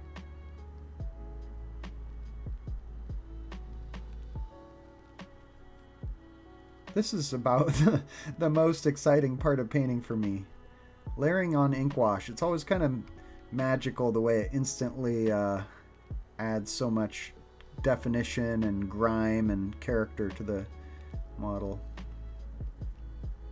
And it also kind of hides your mistakes sometimes. I mean, it can make the model look a bit dirty and messy, but at the same time it can hide some of the areas where you just went a little over an edge that you didn't mean to,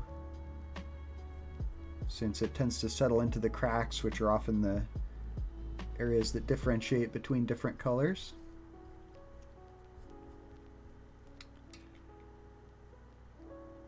I didn't have a chance to post before my stream that I was going to be going live on Discord. Last night I posted about 3 different Discords to let people know I was going to be painting, and I got a bunch of people joining in. Tonight's been a lot more quiet, and I wonder if it's because I didn't take that time to spread the word. Should definitely make an effort to do that.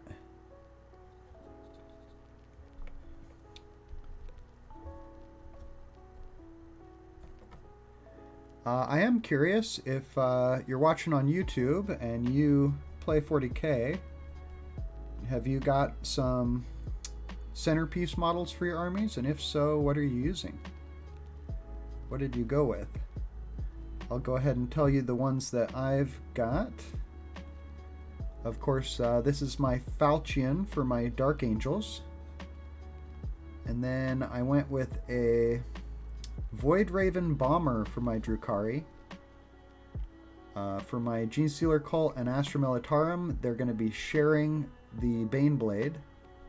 It's painted Mechanicus Red, and it doesn't really have any identifying markings on it indicating whether it's Imperium or not, so it'll work just fine for both factions, assuming that Genestealer Cults don't lose access to it in the new codex, which is possible. And let's see, what's oh, for orcs. For orcs, I got a Stompa using Amazon gift card I got for Christmas. Is that right? Or for my birthday? I can't remember now, but very excited. I used it on a Stompa and Gazkul Thraka. Gazkul, kind of like a Primarch, is the most epic orc war boss, and is kind of like a centerpiece model all on his own.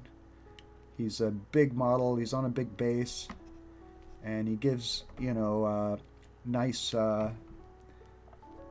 buff to your entire orc army, especially Goths, which is what I play. So I think he qualifies as a centerpiece. Let's run through a few other Space Marine ones. So Space Marine Lords of War, we've got the Astreus. So there's a Cerberus. I actually haven't seen that one, or at least I don't remember it off the top of my head. It's probably going to be the case with a few of these. Must be Forge World models. So they've got a Cerberus, a the Falchion, which is what I'm painting here, Thunderhawk gunship, the Typhon, another one I can't think of what it looks like, but I am interested in Typhon from mythology, actually, as a lot of these do take their names from mythology. Cerberus, of course, was the hound who was the guardian of the gates of hell, and Typhon, probably not many people know off the top of their head. Typhon is a character from Greek mythology, and Typhon was said to be like ruler of Greece before Zeus. Zeus came and battled Typhon using his lightning and either killed him or banished him to Tartarus. And Tartarus is the Greek underworld. And there's different ways you could kind of interpret that story. Like the traditional sort of mythology interpretation is that Zeus and Typhon are both a couple of mythological individuals, and the underworld is also a mythological place. But you could also look at it as perhaps Typhon was like a race of creatures that Zeus wiped out, or perhaps Typhon was like a civilization of people and Typhon was like their symbol on their banner, you know, kind of thing. Kind of hard to know when you're talking about the ancient past and these stories that were already ancient when the Greeks were retelling them and recording them. But Typhon in mythology, he has a very interesting appearance. He's kind of like a dragon, but he's depicted as having twin snake tails, the body and head of a human being, usually depicted with a beard, and wings. And the way that, you know, mythology is handed down as like a story from generation to generation, it's kind of like a game of telephone where you don't exactly know if the account that's made its way all the way down to us, how closely that actually resembles, you know, if they were describing a real monstrous creature in ancient times. You don't really know how accurate the description is, or if they draw a version of it on pottery or whatever. Presumably they're drawing it based on the verbal description. So, you know, they may have had a similar verbal description to us, and yet the way that they chose to depict it isn't necessarily how he really looked. So if you talk about, or just think of a creature that has snake tail and wings, then you might be thinking of something like a dragon. And even having a beard is sometimes you have dragons, like in Chinese mythology, they're often depicted with beards. Or the Egyptian story of the shipwrecked sailor who landed on an island with a dragon, it also had a beard. So the fact that it had a beard, to me, wouldn't necessarily make me think it was humanoid or had a human upper torso, but maybe it did. That's kind of how he's depicted, having a human head and human torso. But who knows? Did such a creature ever exist? Was Typhon like a whole race of beings, or was it one individual? When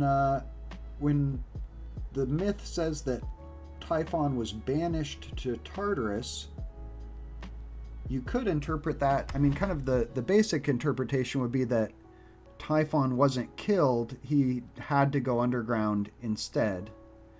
But it could be that Typhon was like a whole race of beings, and banished to Tartarus actually means that they survive underground. The idea of like mythological creatures living underground is quite appealing to me, just because underground is kind of one of those final frontiers where even our modern technology can't really reveal all the secrets. And so many societies and myths over time have made reference to underground kingdoms and underground places. Like, for instance, the Greek myth of the existence of Tartarus. And sometimes these, Tartarus is sometimes portrayed like an actual deity or being. Like Typhus was supposedly, or Typhon, I mean, was supposedly, oh, hey, we got someone in here. Angerous Angel, good to see you. Yes, I am painting a falchion. Welcome to the chat. Sorry I didn't see your chat right away. Check it out. I've been super excited to paint this. And I was painting it last night on stream and trying to get it done tonight. Right now I'm doing the very fun part of messing it up and making it dirty with some Nuln oil. And we're going through the different like super heavy options for all the factions. And kind of talking about like choosing a centerpiece model. And I was getting sidetracked on Space Marine Lords of War, because one of them is called Typhon, which is a character I'm interested in from Greek mythology. So just talking about that a bit. Typhon's kind of like a dragon type creature that supposedly was banished to the underworld by Zeus, defeated by his lightning bolt technology or magic or whatever.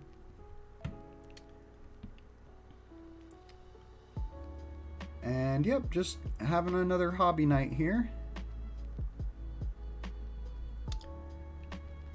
I guess that's about all I had to say about Typhon. Oh, Typhon is supposedly a child of Tartarus and Gaia.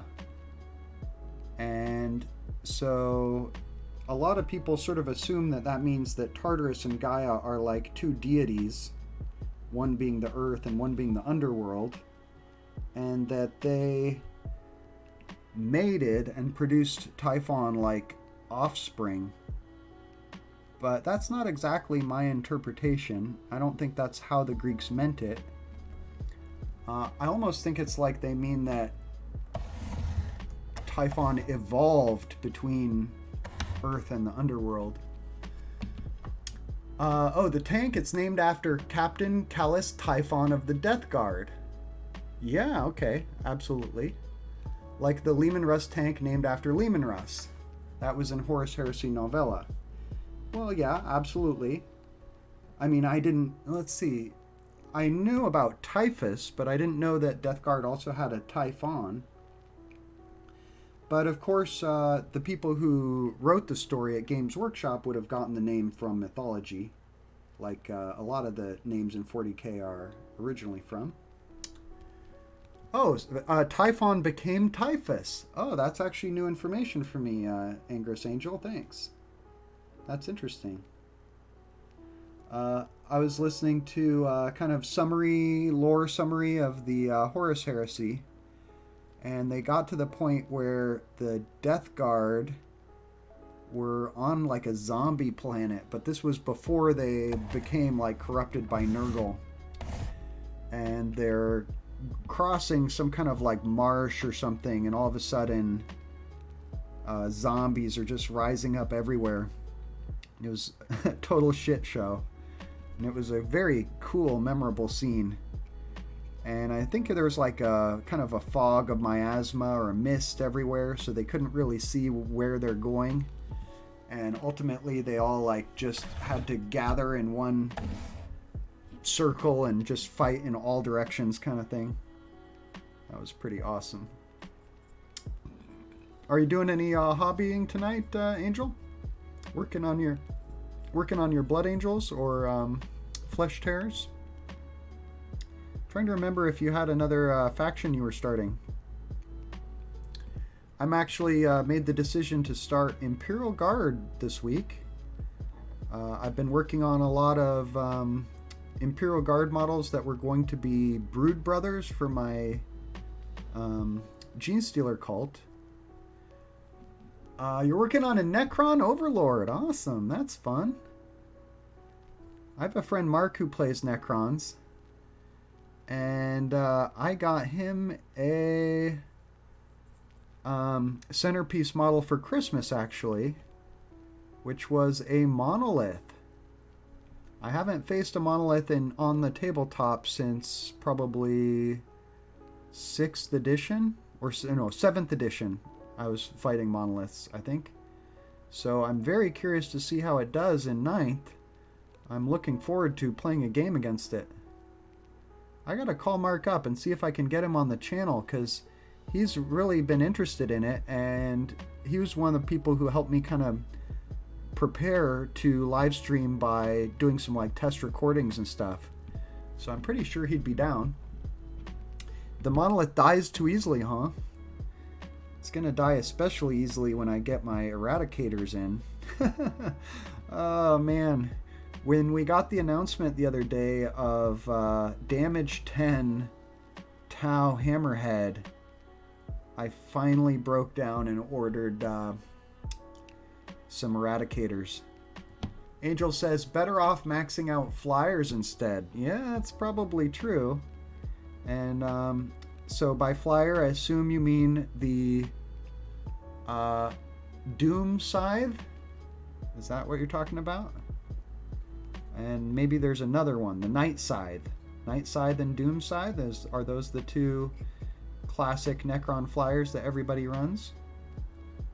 Of course, maxing out flyers is a lot easier now because you're limited to 2. And we're going to be playing 1,000 point games on the stream. And I didn't realize until just the other day that in 1,000 point games you're limited to 1 flyer. So they're definitely not going to be too oppressive, I think. Limited to 1 or 2 in a 2,000 point game. Do you run a monolith, or have you just avoided getting one because you know they're not going to be super effective on the table? I am going a little overboard with my wash here. Let's see if I can pick some of this up from the open area. But yeah, I like making my tank look all dirty and grimy. This is kind of the fun part for me. I don't think I've asked you, how are you painting your Necrons? No, you can have as many as you can afford, but they're in different detachments in pairs. Pretty sure you're limited to 2 in your entire army. This is from the Balanced Data Slate, I guess they called it. Came out about a couple weeks ago. I could double check that, see if it's per detachment. But I think it's by game size. And I think it said limit 1 flyer in games of Incursion, which is 1,000 points, or Combat Patrol, which is 500. It was kind of motivated me to actually collect more flyers, to try to get up to 2 for each of my factions, which I will be once my vendettas arrive. 2 flyers per detachment. Well, I'll double check that. Pretty sure it was in your whole army, but maybe you're right.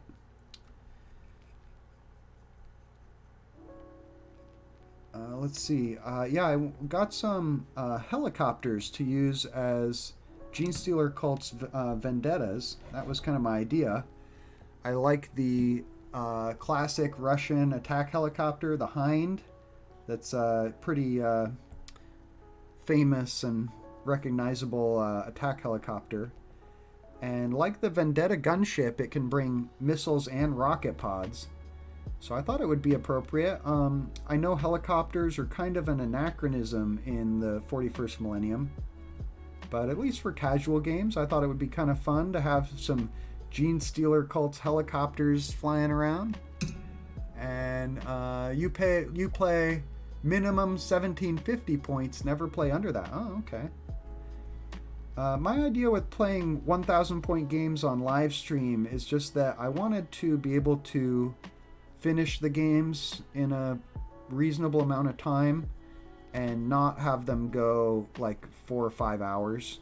So 1,000 points seemed like kind of a fun little easy, quick kind of game size to do, but still more interesting than 500 points. And one of the things that's kind of interesting about playing 1,000 points is you really have to kind of pick and choose what you want in your list, because you definitely don't have the points to bring all the toys that you are used to from a 2,000 point game. And I would recommend you try 1,000 point game when you don't have quite as much time on a certain day, or if you have an opponent who has a hard time finishing his games in a reasonable amount of time. Because I've found it to be quite fun. You will feel like the board is restrictively small. At 1,000 points, you're playing on a 44 by 30 board, so it's definitely feels constricted. But I think it could be kind of a little bit helpful for maybe a melee army. I definitely felt like my orcs were getting stuck in easier in a 1,000 point game than a 2,000 point game.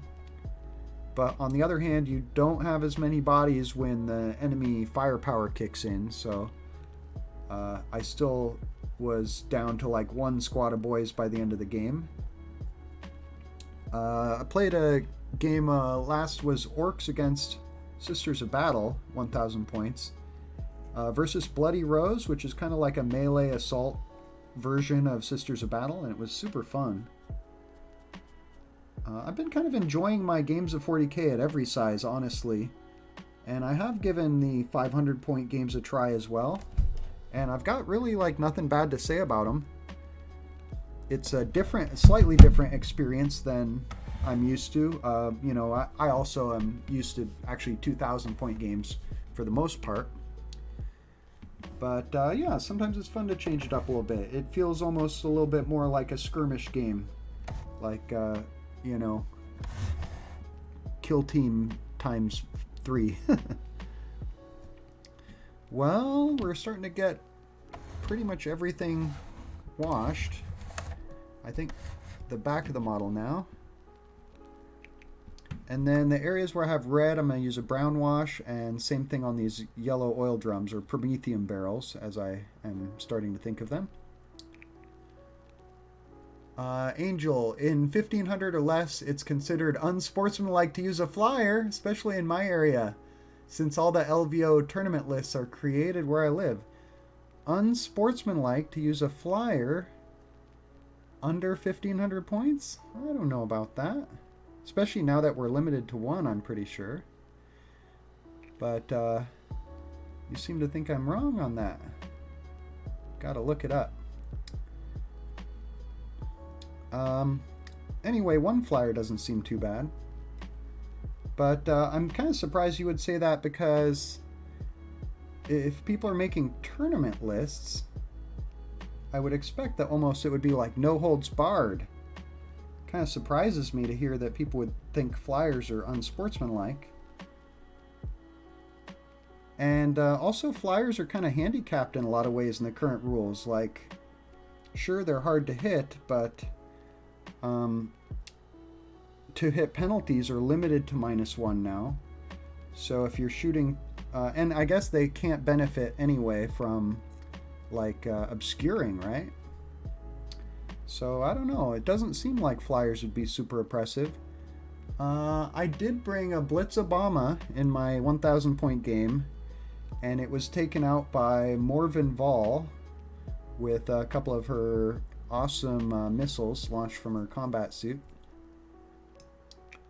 What kind of stuff I'll ask, do you have a centerpiece for your army? North Carolina is the capital of national tournament play and development for cons. Yeah, that's what you said. That makes it seem like a really fun and exciting place to play Warhammer.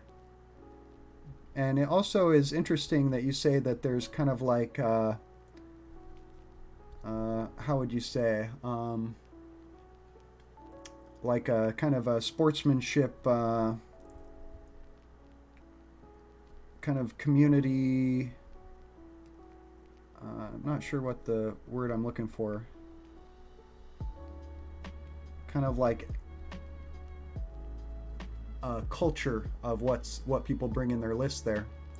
The Nationals tourney used their own modified rules that counter GWs, and it's allowed. Interesting.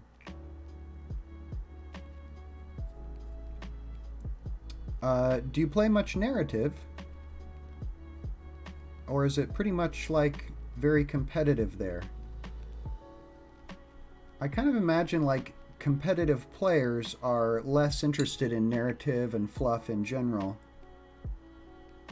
and don't really spend time talking about like you know, I guess I picture them being focused on preparing for tournaments, like just kind of thinking back to the kind of players I would see at the hobby shop back in my Warhammer Fantasy days, and they would kind of skip over all the narrative and fluff stuff to just get straight to the action for preparing for their next game. Centerpiece model, yeah. The game is decided by looking at each other's list before models are even taken out of the carrying case in many situations. Yeah. I mean, like, that's not really my style at all. And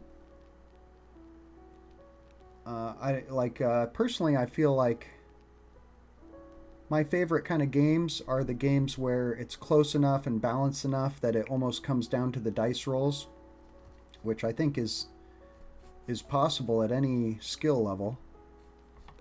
I mean, assuming the players are well matched and the armies are reasonably competitive against each other. One of my all-time favorite games was an Apocalypse game where we played for 12 hours and we were tied in victory points at the end of that time, and it came down to one of the mission objectives that was worth a random number of points, and we had an equal chance of rolling tie, win or lose, and we rolled a tie. That was awesome. The games are still played out, but the estimate is usually 98% correct. Boy, I feel like that would just, like, you know, players who think that way, I feel like they would just kind of suck the fun out of the game, personally. Like, oh, why bother playing? You're just going to lose. Like, well, you know, I guess for me, winning and losing isn't really the point of the game. For me, it's all about a fun way to spend time with a friend and to enjoy the painted models and enjoy the lore of the game. And winning or losing, I hope, gets evenly spread out between the players, you know, from game to game pretty much, so that neither one gets too discouraged. But I'm not a super competitive player. I would say on a scale of 1 to 10, I would say I'm like a 5 or a 6. Never been to a tournament. Not really interested in going to a tournament, honestly. And partly is because I feel like these kind of players you're describing are kind of a little bit of a turnoff for me. Like someone looking at my list and saying, oh, you can't win. I'm like, well, go away.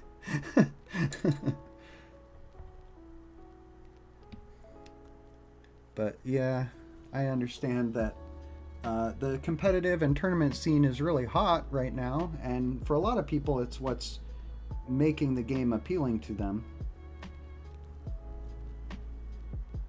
How much of a competitive player would you say you are on a scale of 1 to 10, Angel? And I think we're actually about done talking about Space Marines. So maybe we should talk about Necron centerpiece models. Oh, you're about a 4 out of 10 in competitiveness. That's cool. That's right. You did say you really are into the lore of your Blood Angels and Flesh Terrors and stuff. At least I got that impression. So let's skip to Necrons. Necrons, of course, I would say the centerpiece model, which is stealing the show right now, of course, is going to be the Silent King. Probably the most popular centerpiece model you're going to see in a game right now. Do you have one? Do you run him?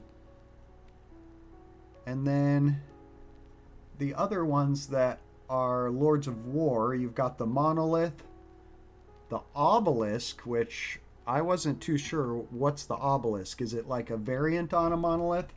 Because then there's the Tesseract Vault. That's kind of like a variant on a Monolith, right? It's like a Monolith with a Catan trapped inside, I think. Centerpiece for Blood Angels, I'd say all 30 of my Sanguinary Guard with Sanguinor and Dante. A lot of gold armor. Yes. That's totally legit. And I get what you mean saying that those infantry are like a centerpiece of your army. That makes sense too for Blood Angels. Like the fact that they're like ornate, and they also, even just the fact that they're all like gold armored makes them stand out and like be the sort of attention getting center of an army. And then literally when you play it, they're kind of like the center of the army in terms of the models you're trying to protect and what you're counting on to hit the enemy army and do most of your damage.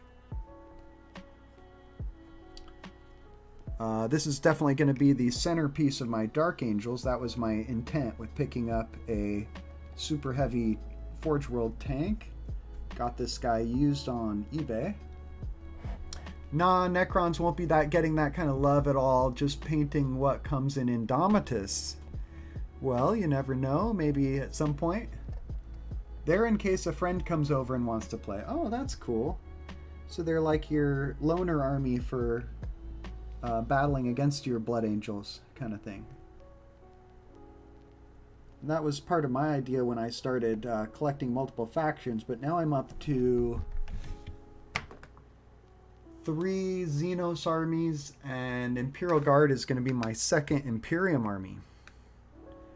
And you have the cool thing that you can do now, kind of like me, where if someone brings Imperium, you can play your Necrons, and if someone brings Chaos or Xenos, you could play your Blood Angels. That way you can have like a nice thematic game no matter who you're up against. That's something I like to do. Same with the Death Guard from Dark Imperium. Oh, cool. Okay, so you got, that's right, Death Guard, Blood Angels, Necrons. I've got my Dark Angels, soon to have Imperial Guard. I have the models pretty much, but I'm going to repaint them from Brood Brothers to Loyalist Planetary Defense Force, I think. Let's get a little Nuln Oil on these guns. I'm going to stop rotating this, or like angling this model so that my wash doesn't pool on the top surfaces like it was doing. So I'll have Dark Angels and Imperial Guard, and then I already have pretty well fleshed out Orcs, Drukhari, and Genestealer Cult.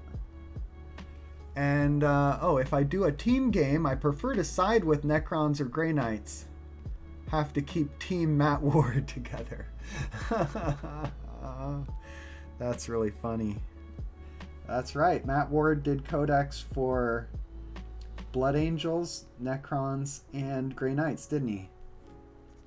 I have this kind of theory that Matt Ward has been rehired by Games Workshop and he's writing the Tau Codex. Do you get that impression?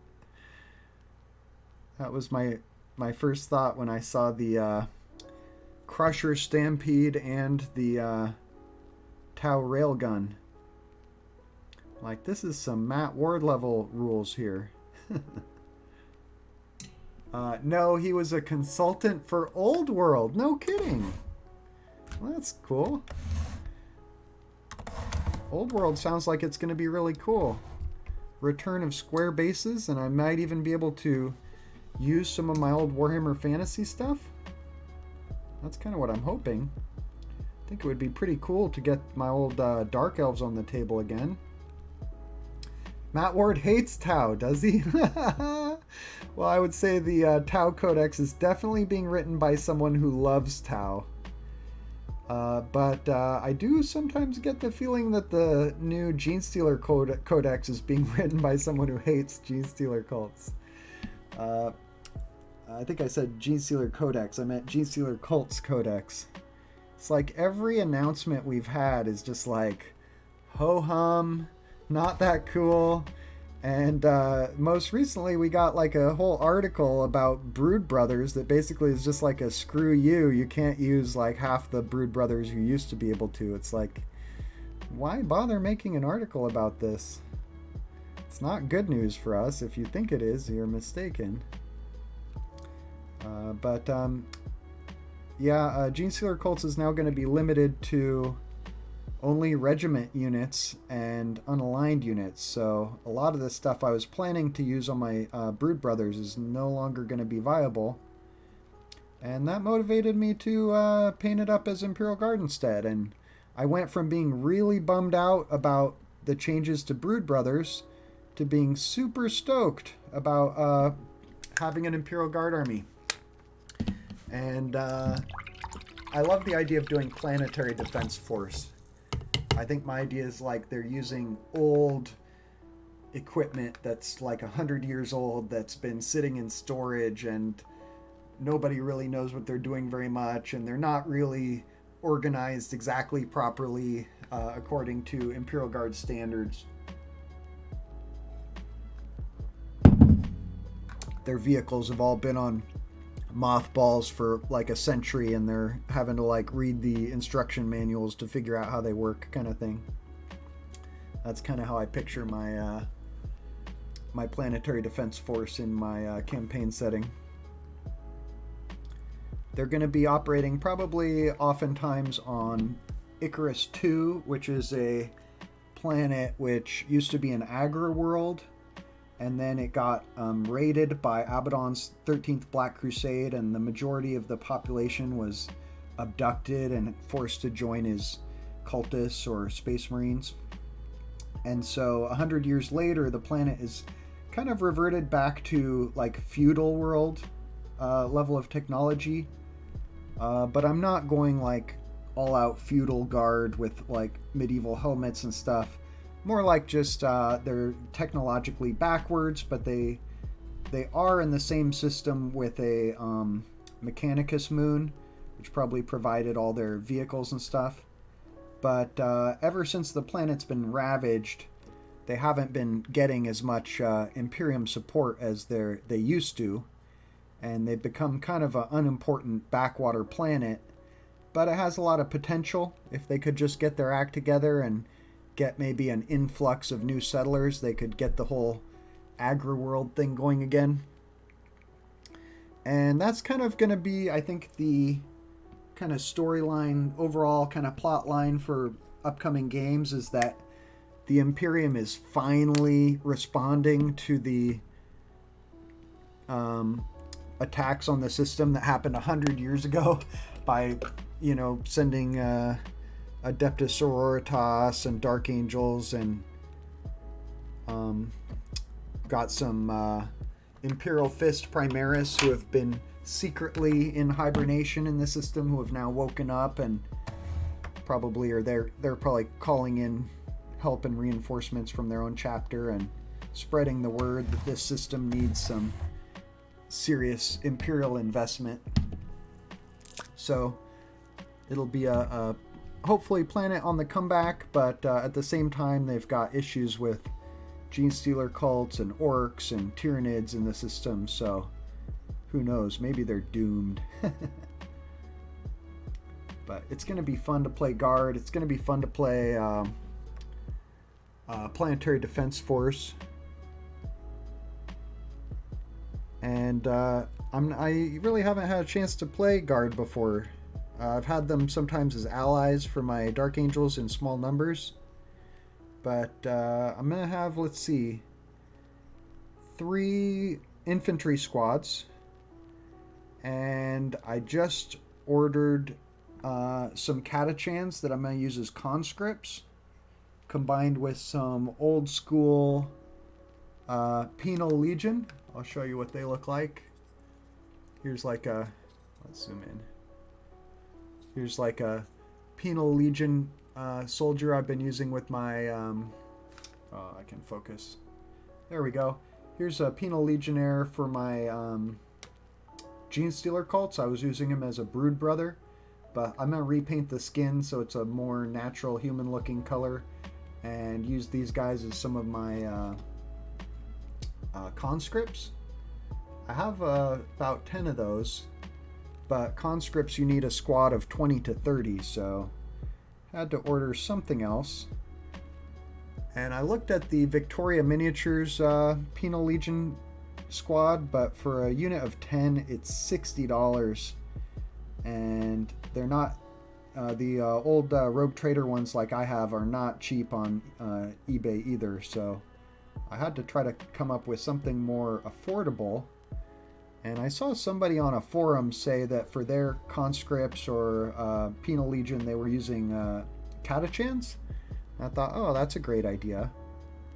So picked up I think 9 Catachans on auction today, and kind of broke the bank, honestly, unfortunately. Even though they're just like 20 bucks, I probably should not have splurged on those.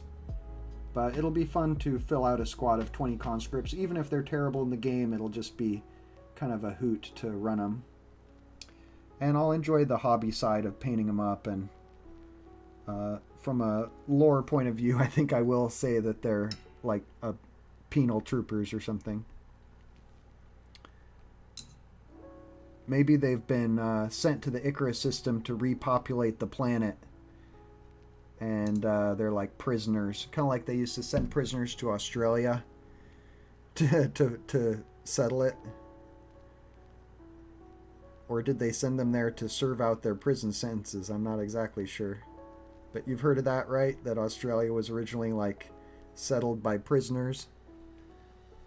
They used to make more jokes about it, I think, back in the day.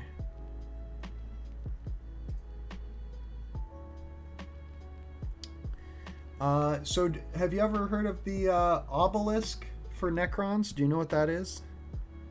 I was curious about that. I didn't have time to look up a picture of it, but I intend to. And then they do have a couple other interesting, like centerpiece type models for Necrons. I'm thinking of there's a Gauss pylon. It seems like kind of like a fortification or something, but like a big heavy cannon. And there's a Seraptech Heavy Construct. Now that seems like a centerpiece model. I haven't looked at it, but at least recently, so it's not fresh in my mind what it looks like, but it's 650 points. So that's like a Stompa in terms of point level. Or a Knight Porphyron or something. Angel, I just checked the core book and all the facts. There isn't any rule limiting one flyer in games under 1,500 points. It's called the Balanced Data Slate. See if you can find that. Balanced Data Slate came out about a month and a half ago, I think. So it's not a fact of the core rule book. I do hate how many different places Games Workshop has their rules spread out. Makes it really easy to miss something like this. Trying to think what else came out in the Balanced Data Slate. That was the thing that really struck me. The rest of it seemed like, was it mostly just points changes and stuff? I don't know. Honestly, I can't remember what else was in it. We did get a couple of new mission PDFs. Did you see that? I think they're like basically previews of a couple of the 2022 missions. Came out in PDF. One is called something like Gather the Artifacts, and the other one's like Find the Relic or something like that. They look pretty interesting. What is it that they changed? Something major, I think. but it escapes me at the moment. You know, I might have to do an episode on recent news and leaks, because there's so much interesting stuff coming out lately. I guess that would be a fun one to discuss tomorrow. We could talk about new models, like all the Eldar stuff that they've revealed, and the stuff that they've talked about for Tau and Genestealer cults, because there's so much news coming out right now for both of those. And Crusher Stampede would be fun to talk about too. Made quite an impression on me. I'm looking forward to playing against Crusher Stampede. I just feel like it's going to be really broken. Like in 9th edition, you basically want to spend all game sitting on objectives, but giant Tyranid monsters have the ability to charge from one objective to another, so that they're always on an objective, but they're also always charging into whatever, you know, they're basically able to wipe units off of an enemy objective and then hold it themselves, it seems like. And they're going to count as the number of models equal to the number of wounds they have left or something like that. And especially with Leviathan seems like a really good strong combo with Crusher Stampede. So I think it's so good together that everybody's going to be playing Leviathan, Crusher Stampede. But I could be wrong. But of course, it's always fun to try out something new when they do come out with a powerful combo like that. It seems like it'll be really fun to play, but I don't know if it'll be that fun to play against. I watched a game online where somebody was playing Crusher Stampede, and at the end of the game, he's like, "That was so fun!" And the other guy's like, "Yeah." He played versus Thousand Suns and just crushed him. Part of it is, I think Crusher Stampede can put out crazy amounts of mortal wounds. Like 6 per turn for 1 command point. And that's probably a bad matchup for Thousand Suns, especially if you have a Terminator heavy list. Well, I'm dirtying up the tracks. And I think I also want to use this Agrax Earthshade Wash to kind of dirty up the sides of the tank where it seems like it would have mud splashed on it. But at the same time, I don't want to angle the tank, so I'm just going to try to apply it kind of from the side. Probably on the tracks. I guess on the back of the tracks too. I think I hit that.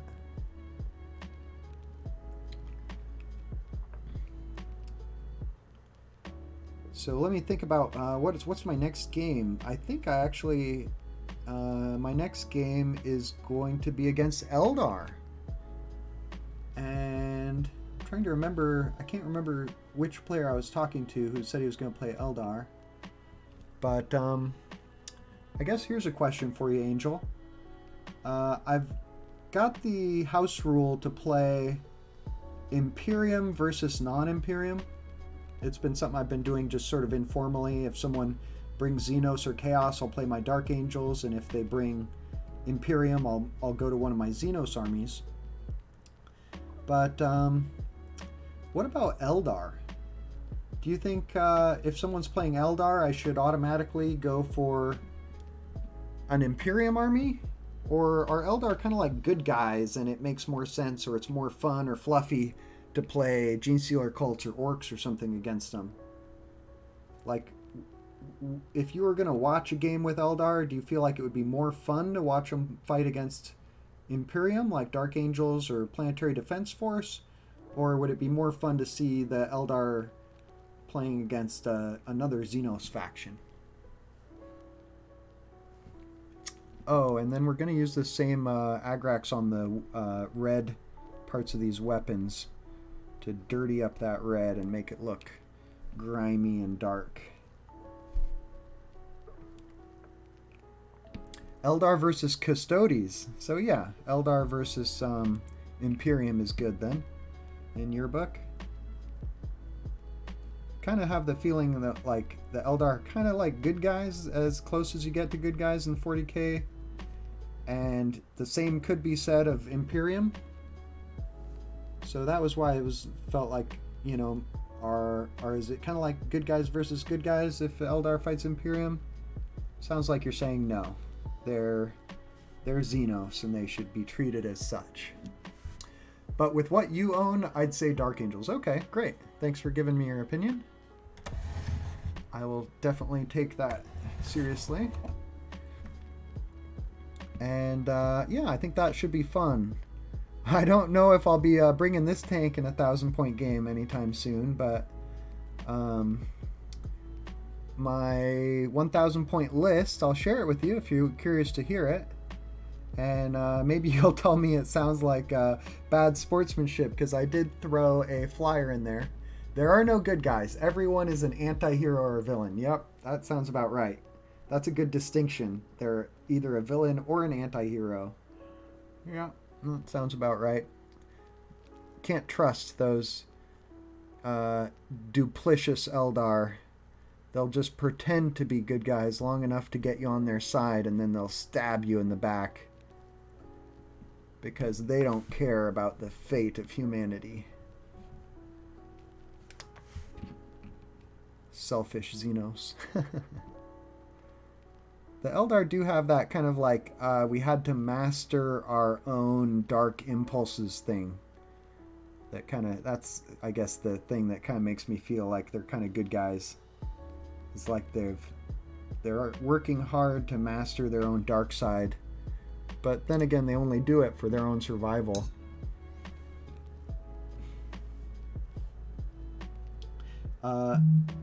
I could maybe use some ideas for Eldar plot lines too. No, one flyer is okay, but spamming them at that low point game is not nice. So here's my list. You'll have to tell me if it sounds nice or not, or unsportsmanlike. So starting with the stuff that flies. Well, okay, well, we'll start with HQ is a Talon Master. So already I'm going a little bit gamey there, as I mostly play Primaris, but so to run a Firstborn so I could have the Talon Master is a little bit power hungry there. Talon Master, and then for troops, I think I've got 2 5-man squads of Incursors. And then for fast attack, there's a Storm Speeder Thunderstrike. Okay, you found the balanced data sheet or data slate. That's cool. And I have an assassin in there, Eversor Assassin, and a flyer, which is the Storm Talon. Which is at least nice. It doesn't get the Raven Wing bonuses, so it's not as overpowered as it could be. And what did I have for heavy support or elites? I can't remember off the top of my head. I'll probably have to go look at my army again. I had it set out on the table downstairs. You would have gone with Vindicare. Well, I could. I have all the assassins. But honestly, I just love the Eversor. He's so, like, in your face and killy, and the fact that he, like, explodes when he dies just seems super fun. List sounds pretty good. Okay, thanks. I'm trying to remember if I have eliminators or what. I normally run, like, eliminators with las fusils as my sort of anti-tank. But I do have those eradicators on order now. Gonna be getting 6 eradicators, and then one of my new gaming buddies said, hey man, you should have told me, I have some eradicators you could have. And he's gonna sell me another 3. So I'll have the maxed out eradicators. That seems like kind of unsportsmanlike to bring 9 eradicators, but I don't know. Do you agree? Seems like everyone would agree on that one. Yeah, man, I bet I have a picture of the list because I'm sure I'm forgetting something. Let me see if I can find it really quick.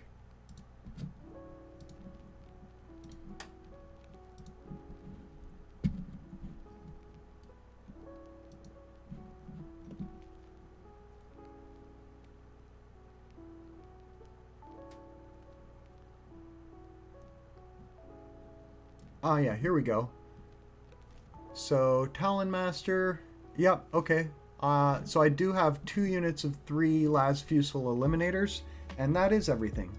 So Talon Master, 10 Incursors, 6 Las Fusel Eliminators, Eversor Assassin, Storm Speeder Thunderstrike, and a Storm Talon. Zooming around with probably the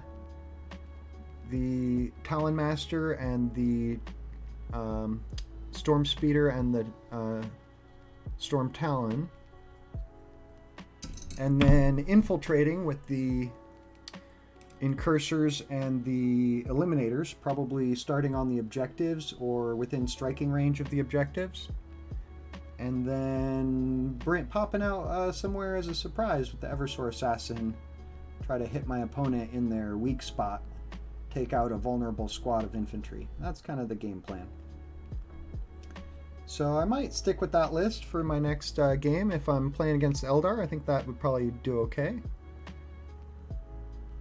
And after I made the list, I set it out to play, but that game got canceled. So I thought, oh, I'll just stick to this list for next time I play Dark Angels. It'd be fun to try it out.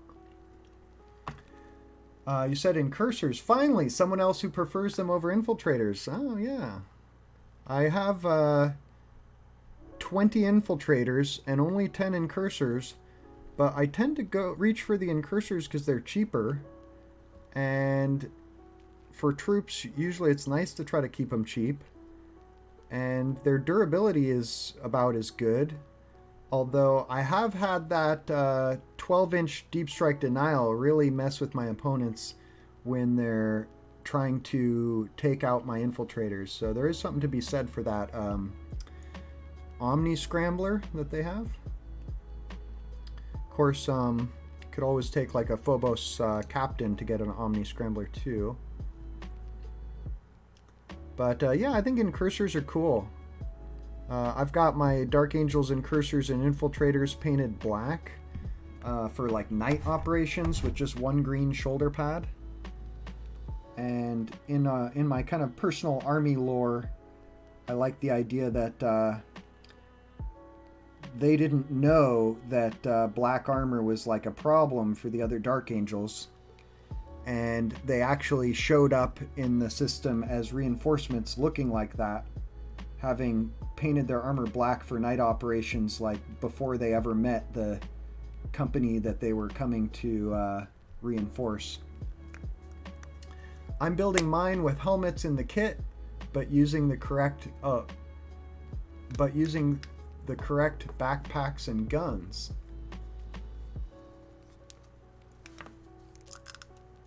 So you are using the helmets that come in the kit? What about backpacks and guns? Sounds like you're doing everything standard. What's different? Oh, you hate painting faces, so you're just making sure everyone's got helmets. Oh, I see. So you're giving your Incursors Infiltrator helmets. Oh, I gotcha. I think there's something cool about Space Marines wearing helmets. Even like characters and stuff, I think look cool with helmets on. When I had a Samael, I did give him away as a part of a start collecting set to a friend, but when I had Samael, I put a helmet on him. The Incursors aren't supposed to use helmets, only the Infiltrators. Right, the Incursors actually have like a optical visor, which does have some kind of game rules. It lets them ignore cover saves, I think, or 2-hit modifiers. But of course you could just say, well, that's built into their helmet optics. Just adding a little more dirt and grime on the bottom of the tank here, where close to its treads, where it's going to be rolling through the mud and stuff. But hey, I think we're about done with the wash on this thing, at least for like a basic coating. And how are we doing on time? We're at the 2.5 hour mark, so doing pretty good. I've still got some energy in me. I was mounting gutters today in the rain, which does take it out of you, but coffee helps.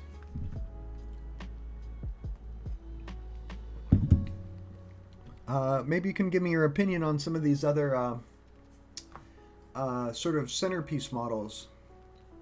For Drukhari, there's not a lot of options. It's either going to be like their two biggest vehicles are either the Void Raven Bomber, which is what I went for because it's more affordable, or the Tantalus, which is pretty cool. It's like a double raider kind of. Oh, okay. Tantalus is one of their flying transport boats, but it's like basically two of them side by side, kind of like a catamaran or something. And I think it just has one giant sail, and it has some incredibly powerful guns on it, but I don't think that they really justify the point cost. Tantalus seems like one that you bring because it's cool, not because it's like point efficient, which is kind of sad. And it does certainly have very good guns, but again, they're just like a bit overcosted, I think. And then that's it for Drukhari. You pretty much just got those two options. I have 3 factions written down that basically don't have a cool Lord of War or large centerpiece model, which is Harlequins, Ynnari, and Genestealer cults. Genestealer cults, of course, could take super heavy tank from their Brood Brothers, which is what I've done with them. I have a Bane Blade that I use as a Brood Brothers for my Genestealer cults, but at least in the previous codex, you could only bring 1 Brood Brothers detachment for every Genestealer cults detachment. Angel says, I love using suppressor squads. I use them to support my melee units. I like suppressor squads too. And you're talking about their ability where if they, I think, cause an unsaved wound on a model, or is it just hits, then the model can't fire Overwatch. Yeah, that is a good ability. I haven't really been able to make use of it very well, but I'll tell you a trick I use with my Dark Angels, and you might be able to do something similar with your Blood Angels.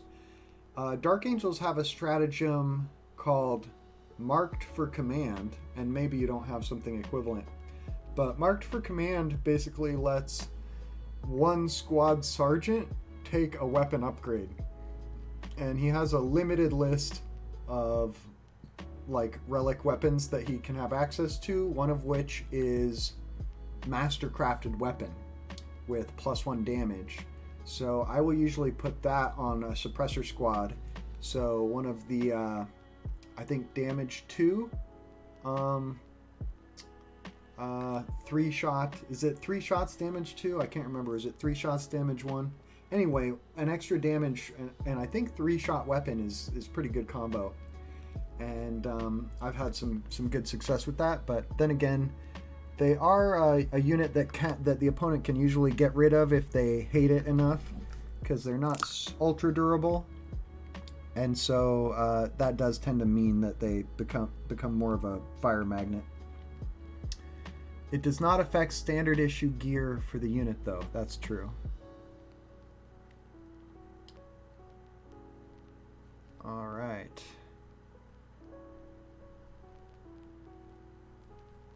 I think that for Marked for Command, it you can pick one of their standard weapons, and it becomes a Mastercrafted weapon. So that's kind of cool. But I may have to reread that if I'm using it wrong. Oh, cool. Got some people sending me model pics. I'll check those out in a bit. I think that's the person I'm going to be playing against on the 11th. So I think I've actually got games planned for This, I guess maybe the next 2 Saturdays and next Tuesday. And I might be wrong about exactly what week, but it's going to be the 11th and the 15th. That's probably Tuesday and Saturday, and I think the Saturday before that. So I think I might actually have a game. Not sure if it's this Saturday or next, but I'm going to basically have 3 games of 40K in a week and a half period, so that's super exciting. I did wear a mask for my last game, and if I'm going to be playing a lot and meeting a lot of people, it might be a good idea to just try to play it safe. It didn't really bother me much. When I had a one buddy who I was playing games against every week, and we were like not really doing anything else social, we didn't bother. But I feel like if I'm meeting new players and playing a lot, meeting a lot of new people, it would be the responsible thing to do. Are people playing Mass there where they're doing like tournament play, Angel? Or do you know? Seems like sometimes, some places in the country, people are just less worried about it, and they are more bothered by masks, and they don't bother. Oh, are people wearing masks when they play 40K there? Like the tournament type players?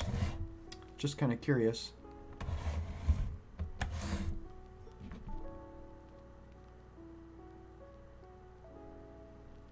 North Carolina doesn't care. Yeah, that doesn't surprise me. Seems like one of the places where people would be more annoyed by the masks and less worried about the COVID. I remember, yeah, it is the South. I work at a hotel where we have a lot of business travelers, and I remember pretty early in the pandemic having people from Texas come and stay with us, and like every single person from Texas made a point of telling us that no one wears masks in Texas. And I'm like, oh, okay. I get it. Yeah, I understand that. And yeah, I was saying when I was, whoa, I totally forgot to paint the right side of these barrels. Seems like something probably people could easily not notice, so I'll have to come back and do those later. Well, I feel like I have achieved the too much wash on everything. That is my hallmark of my models. Oh man, it looks pretty dirty. I'm thinking I might let the wash dry and then come back in a day or two and do a little bit of green to kind of smooth over some of these areas where the wash is a little too noticeable. I could probably even do some of that right now, but I'm also kind of wanting to reach a stopping point with this model tonight in the next few minutes. Angel says our version of the strat is called Angel Ascendant, and yes, you can mastercraft a suppressor autocannon to make it 3 damage. I think that's a cool play, don't you? Especially if you can kind of like keep your suppressors hidden until they get a chance to shoot. With Dark Angels, let's see. So they do have a heavy weapon, and if they move, they have -1 to hit, huh? So you're at least a little tempted to keep them stationary for that reason. But as a Dark Angel player, we're even more rewarded for keeping them stationary, because if we do, they get +1 to hit for being a Dark Angel. So if you're going from +1 to hit with your heavy weapon to a -1, it's really tempting to keep them stationary. Decided to just do a little more dirt on these tracks using the wash, now that the previous wash is kind of dried. And I think I'm also maybe going to hit this gun with a little more Nuln Oil wash. Then we might call it good for tonight. Blood Angels units don't suffer the -1 to hit if they deep strike that turn for heavy weapons. Can suppressors deep strike? Do they have like an inbuilt ability for that? I can't recall. I actually didn't think so, but it would make sense for them to. They're kind of a jump pack unit. Suppressors are fun. I do like them too. I have 6 suppressors. And I also have 6 plasma inceptors. And boy, I've had bad experience trying to supercharge those plasmas because they shoot so many shots. They pretty much auto kill themselves, so that's not so good. All right, let's do a little more Nuln Oil on this big gun. And I might also come back and do a silver dry brush on this gun once all the ink washes are dry, maybe in a day or two, when I have some time, because I got some pooling up on the top of the gun that doesn't look so great.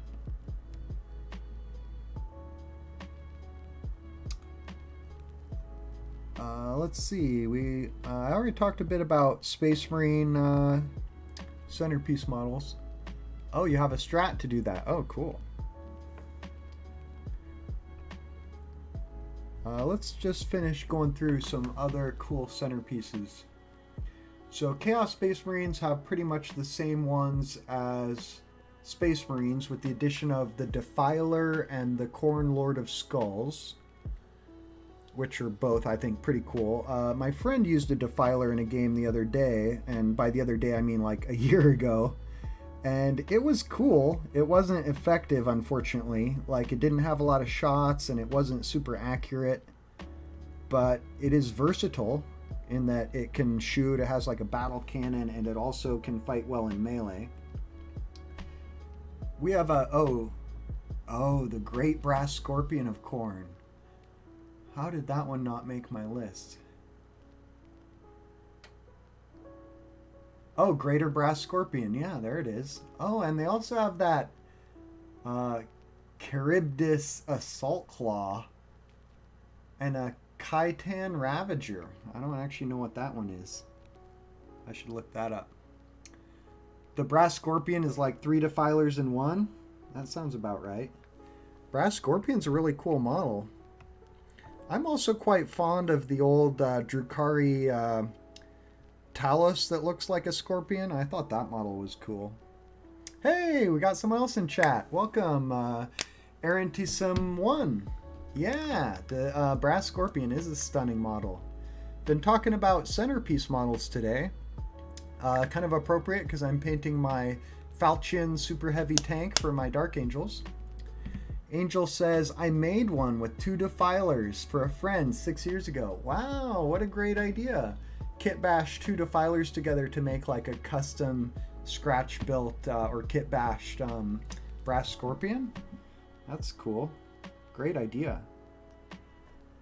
So Arantisum, do you what factions do you play? And do you have a big Lord of War centerpiece model for any of your factions? That's kind of like the thing I've been adding to my collections recently, is been going out of my way to find at least one big centerpiece model for each one. Hey, Blood Angel is your main army. That's like Angerus Angel. He plays Blood Angels as well. Lord of War, you have Imperial Knights. That's true, Angel. Okay, yeah, you mentioned that. And it's almost like every model is like a centerpiece with Imperial Knights.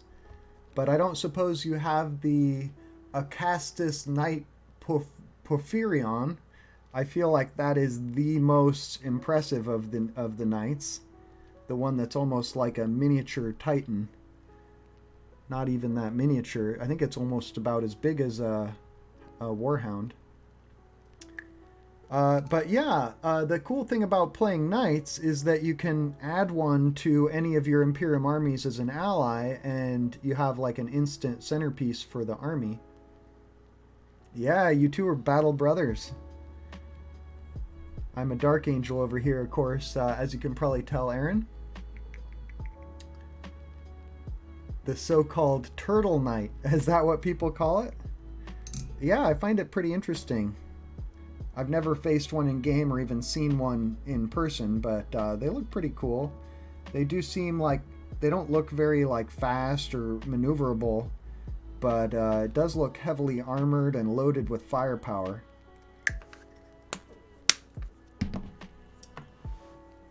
Aaron says, I only have my Eagle Boy that could be classed as a centerpiece.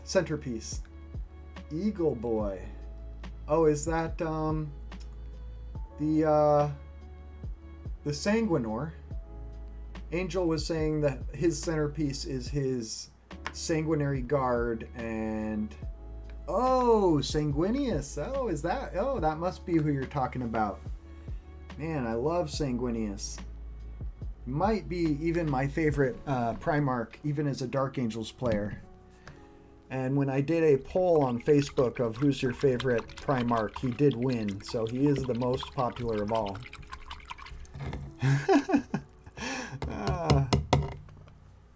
And the only times as a kid that I ever pretended to be one of the Primarchs, it was Sanguinius. I acted out the death of Sanguinius probably once or twice when I was younger, when no one was around to watch.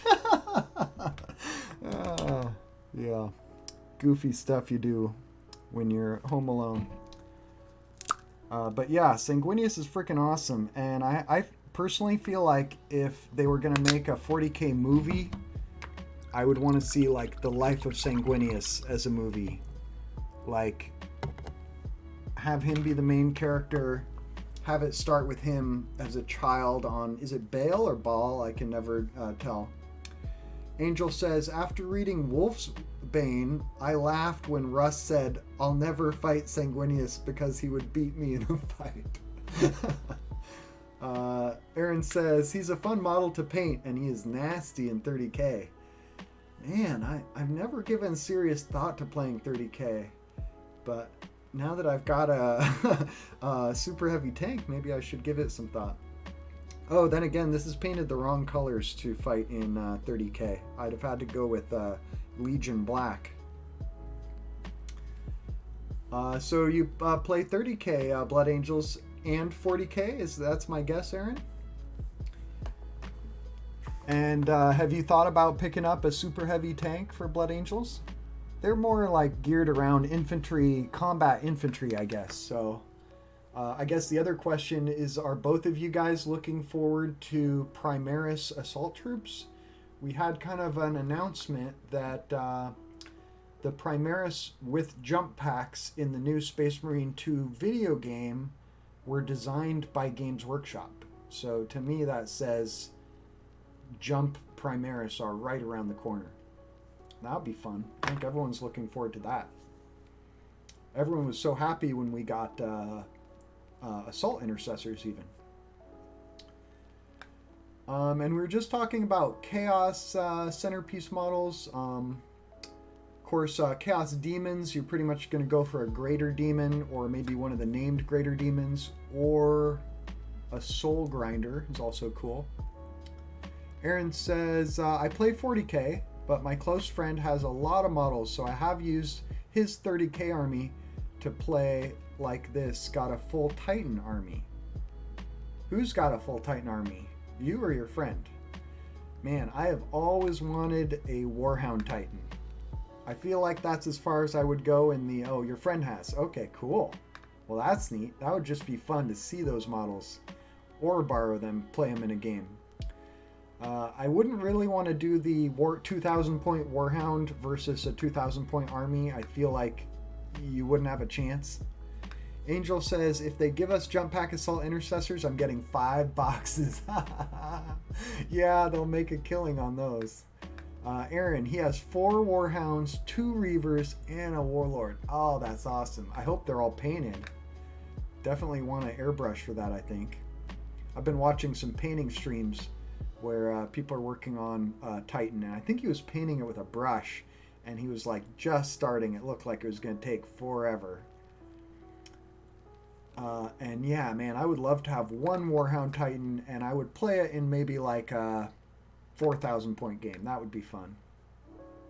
They are all painted. Oh, good. Okay. I'm hoping to fight it soon, and it's going to be hell. Yeah, it's going to be hell. Man, how are you going to find enough points to fight half of that? I think, man, I guess I haven't, if I had never given away any models, I would probably be at about 6,000 or 7,000 points of Dark Angels probably, but when my collection of any one faction gets too big, I try to give away like 1,000 points to somebody to try and get them in the game. But I might change that up and start selling some units on eBay just because I need to bring some money in. I'm spending so much on 40k right now. I still have my Incandius Dreadnought to assemble. I have not heard of that. Sounds pretty cool. Is it bigger than a regular Dreadnought? Sounds like something Blood Angels that has flamers, maybe. And I guess let's just quickly go through what have we left out. Orcs. Orcs, you've got the Gorkanaut or Morkanaut. Stompa. I have a Stompa. That's kind of the centerpiece for my orcs. I mentioned Gazkul. It's kind of a centerpiece model. Battle Fortress.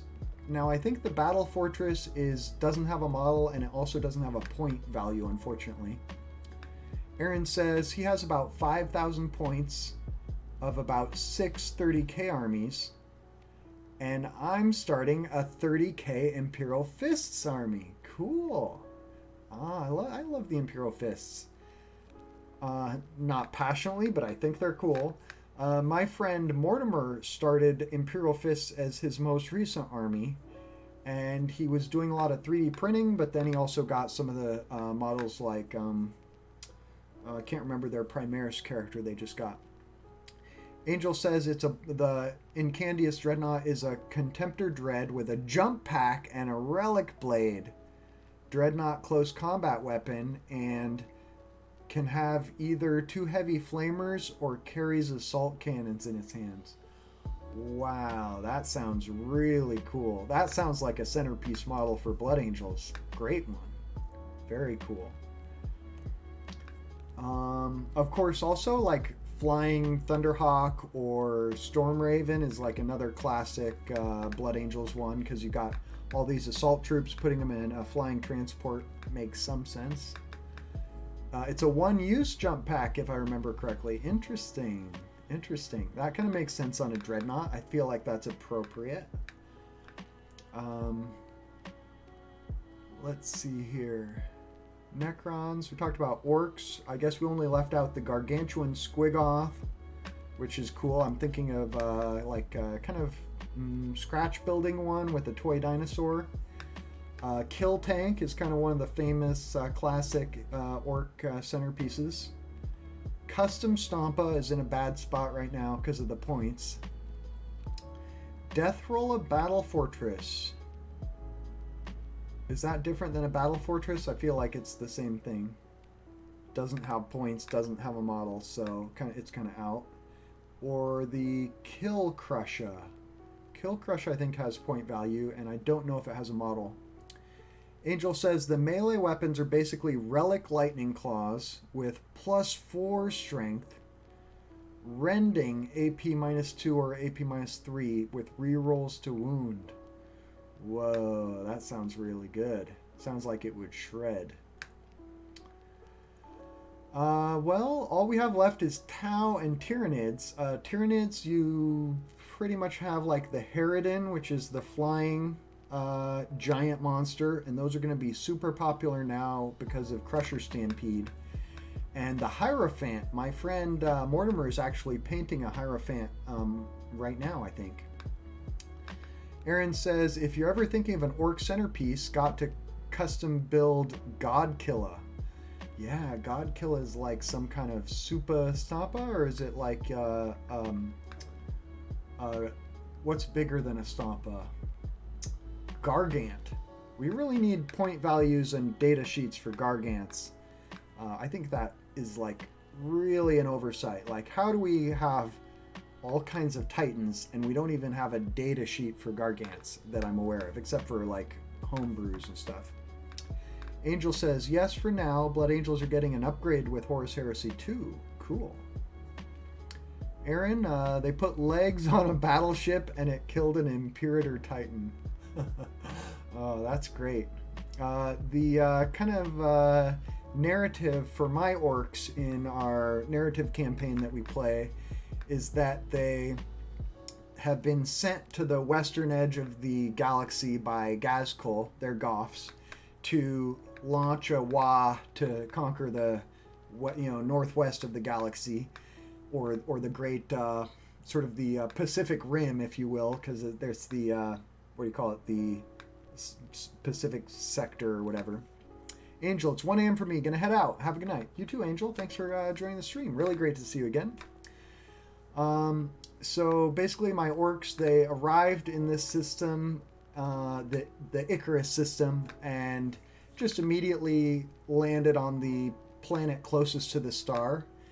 And it's like a desert planet that didn't really have much features on it, but it had a crashed Space Hulk. So the orcs set about building war machines out of the Space Hulk and using it to kind of kickstart their Wa in the system. And from there, they've now hopped over to the next planet over, Icarus 2, which is a feudal world, a former agri world before it got ravaged by Abaddon. And so they've been fighting there against my friends Imperial Fists and now Sisters of Battle, and I assume they're just going to hop from planet to planet in the system and have fun with their Wa. Well, we're actually wrapping up the stream here, as I'm pretty much happy with the tank. I'll give you a couple views of it here. And I could do some more on it. I'll probably clean up the green a bit, as the wash did really get it a little too dirty, but kind of happy with how these Promethium canisters came out on the back.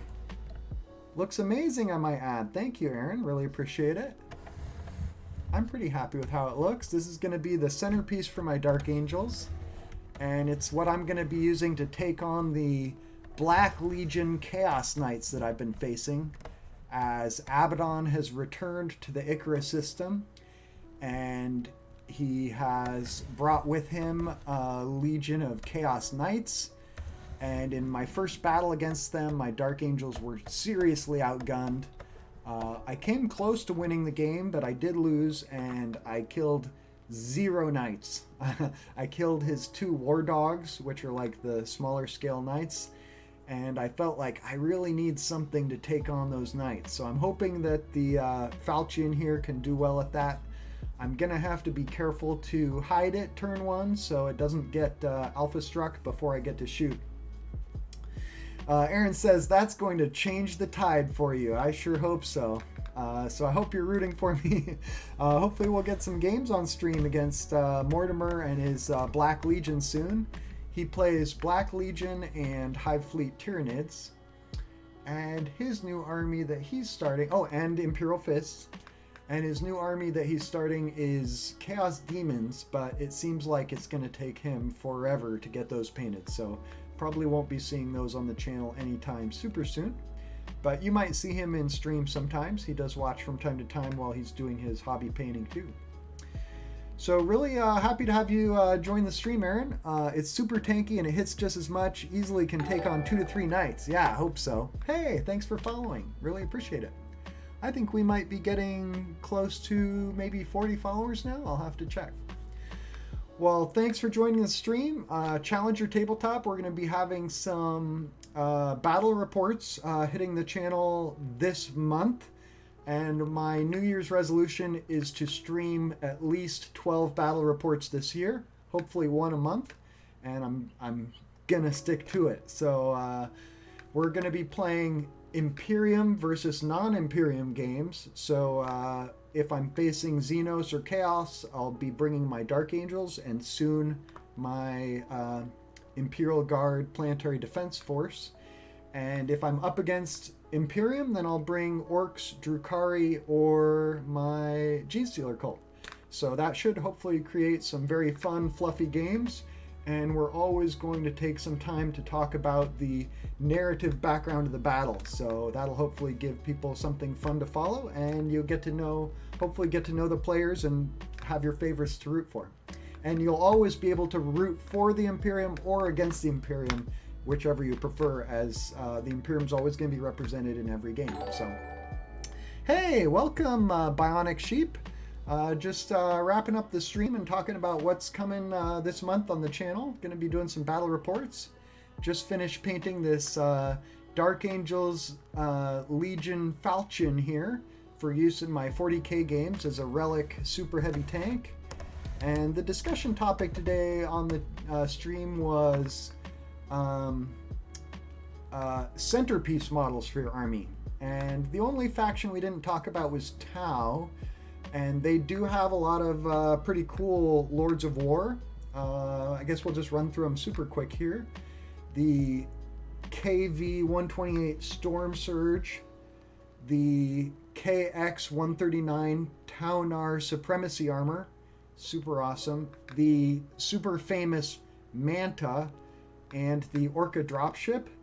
They also have the 8, which is like a set of 8 specific characters who you have to bring all of them. And I'm not super knowledgeable about those. I haven't faced any of those. I find just facing Tau Riptides is super tough. And I would hate to have to face any of these Lords of War from Tau. But those are the Lords of War for Tau. And I guess if you're watching this on YouTube, as I'm uploading these to YouTube after I stream, let us know what factions do you play, and do you have a Centerpiece model for your factions. Aaron, Tau became easy with Blood Angels. Oh, that's good. I played kind of, I've tried playing Assaulty Dark Angels against Tau back in 8th edition, and I really had a hard time cracking Tau.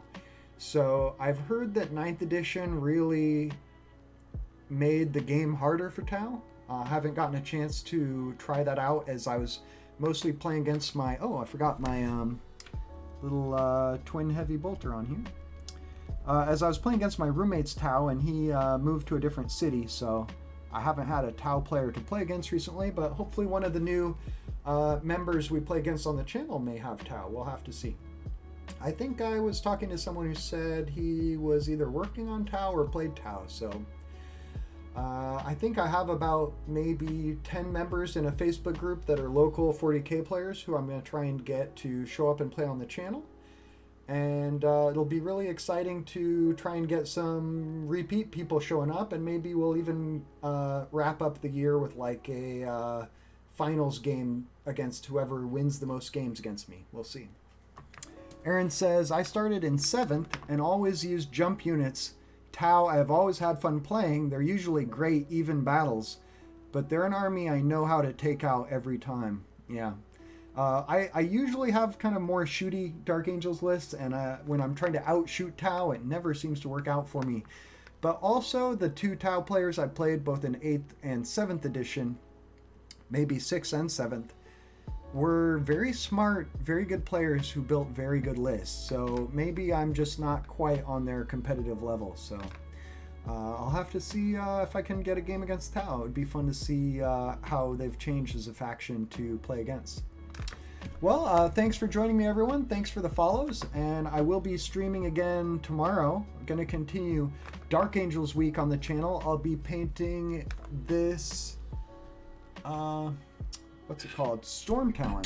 I just dropped off the clear canopy. Let's see here. Here you go. Here's the model I'm going to be painting tomorrow, Storm Talon gunship. And I think the pilot is going to be a Tech Marine. So we'll do him red, and I do have a clear canopy to go over that. So join me tomorrow. It's going to be 7 p.m. Pacific time. And we'll be painting a different faction next week. So check back and see you then. And thanks for watching, everybody. Have a great night.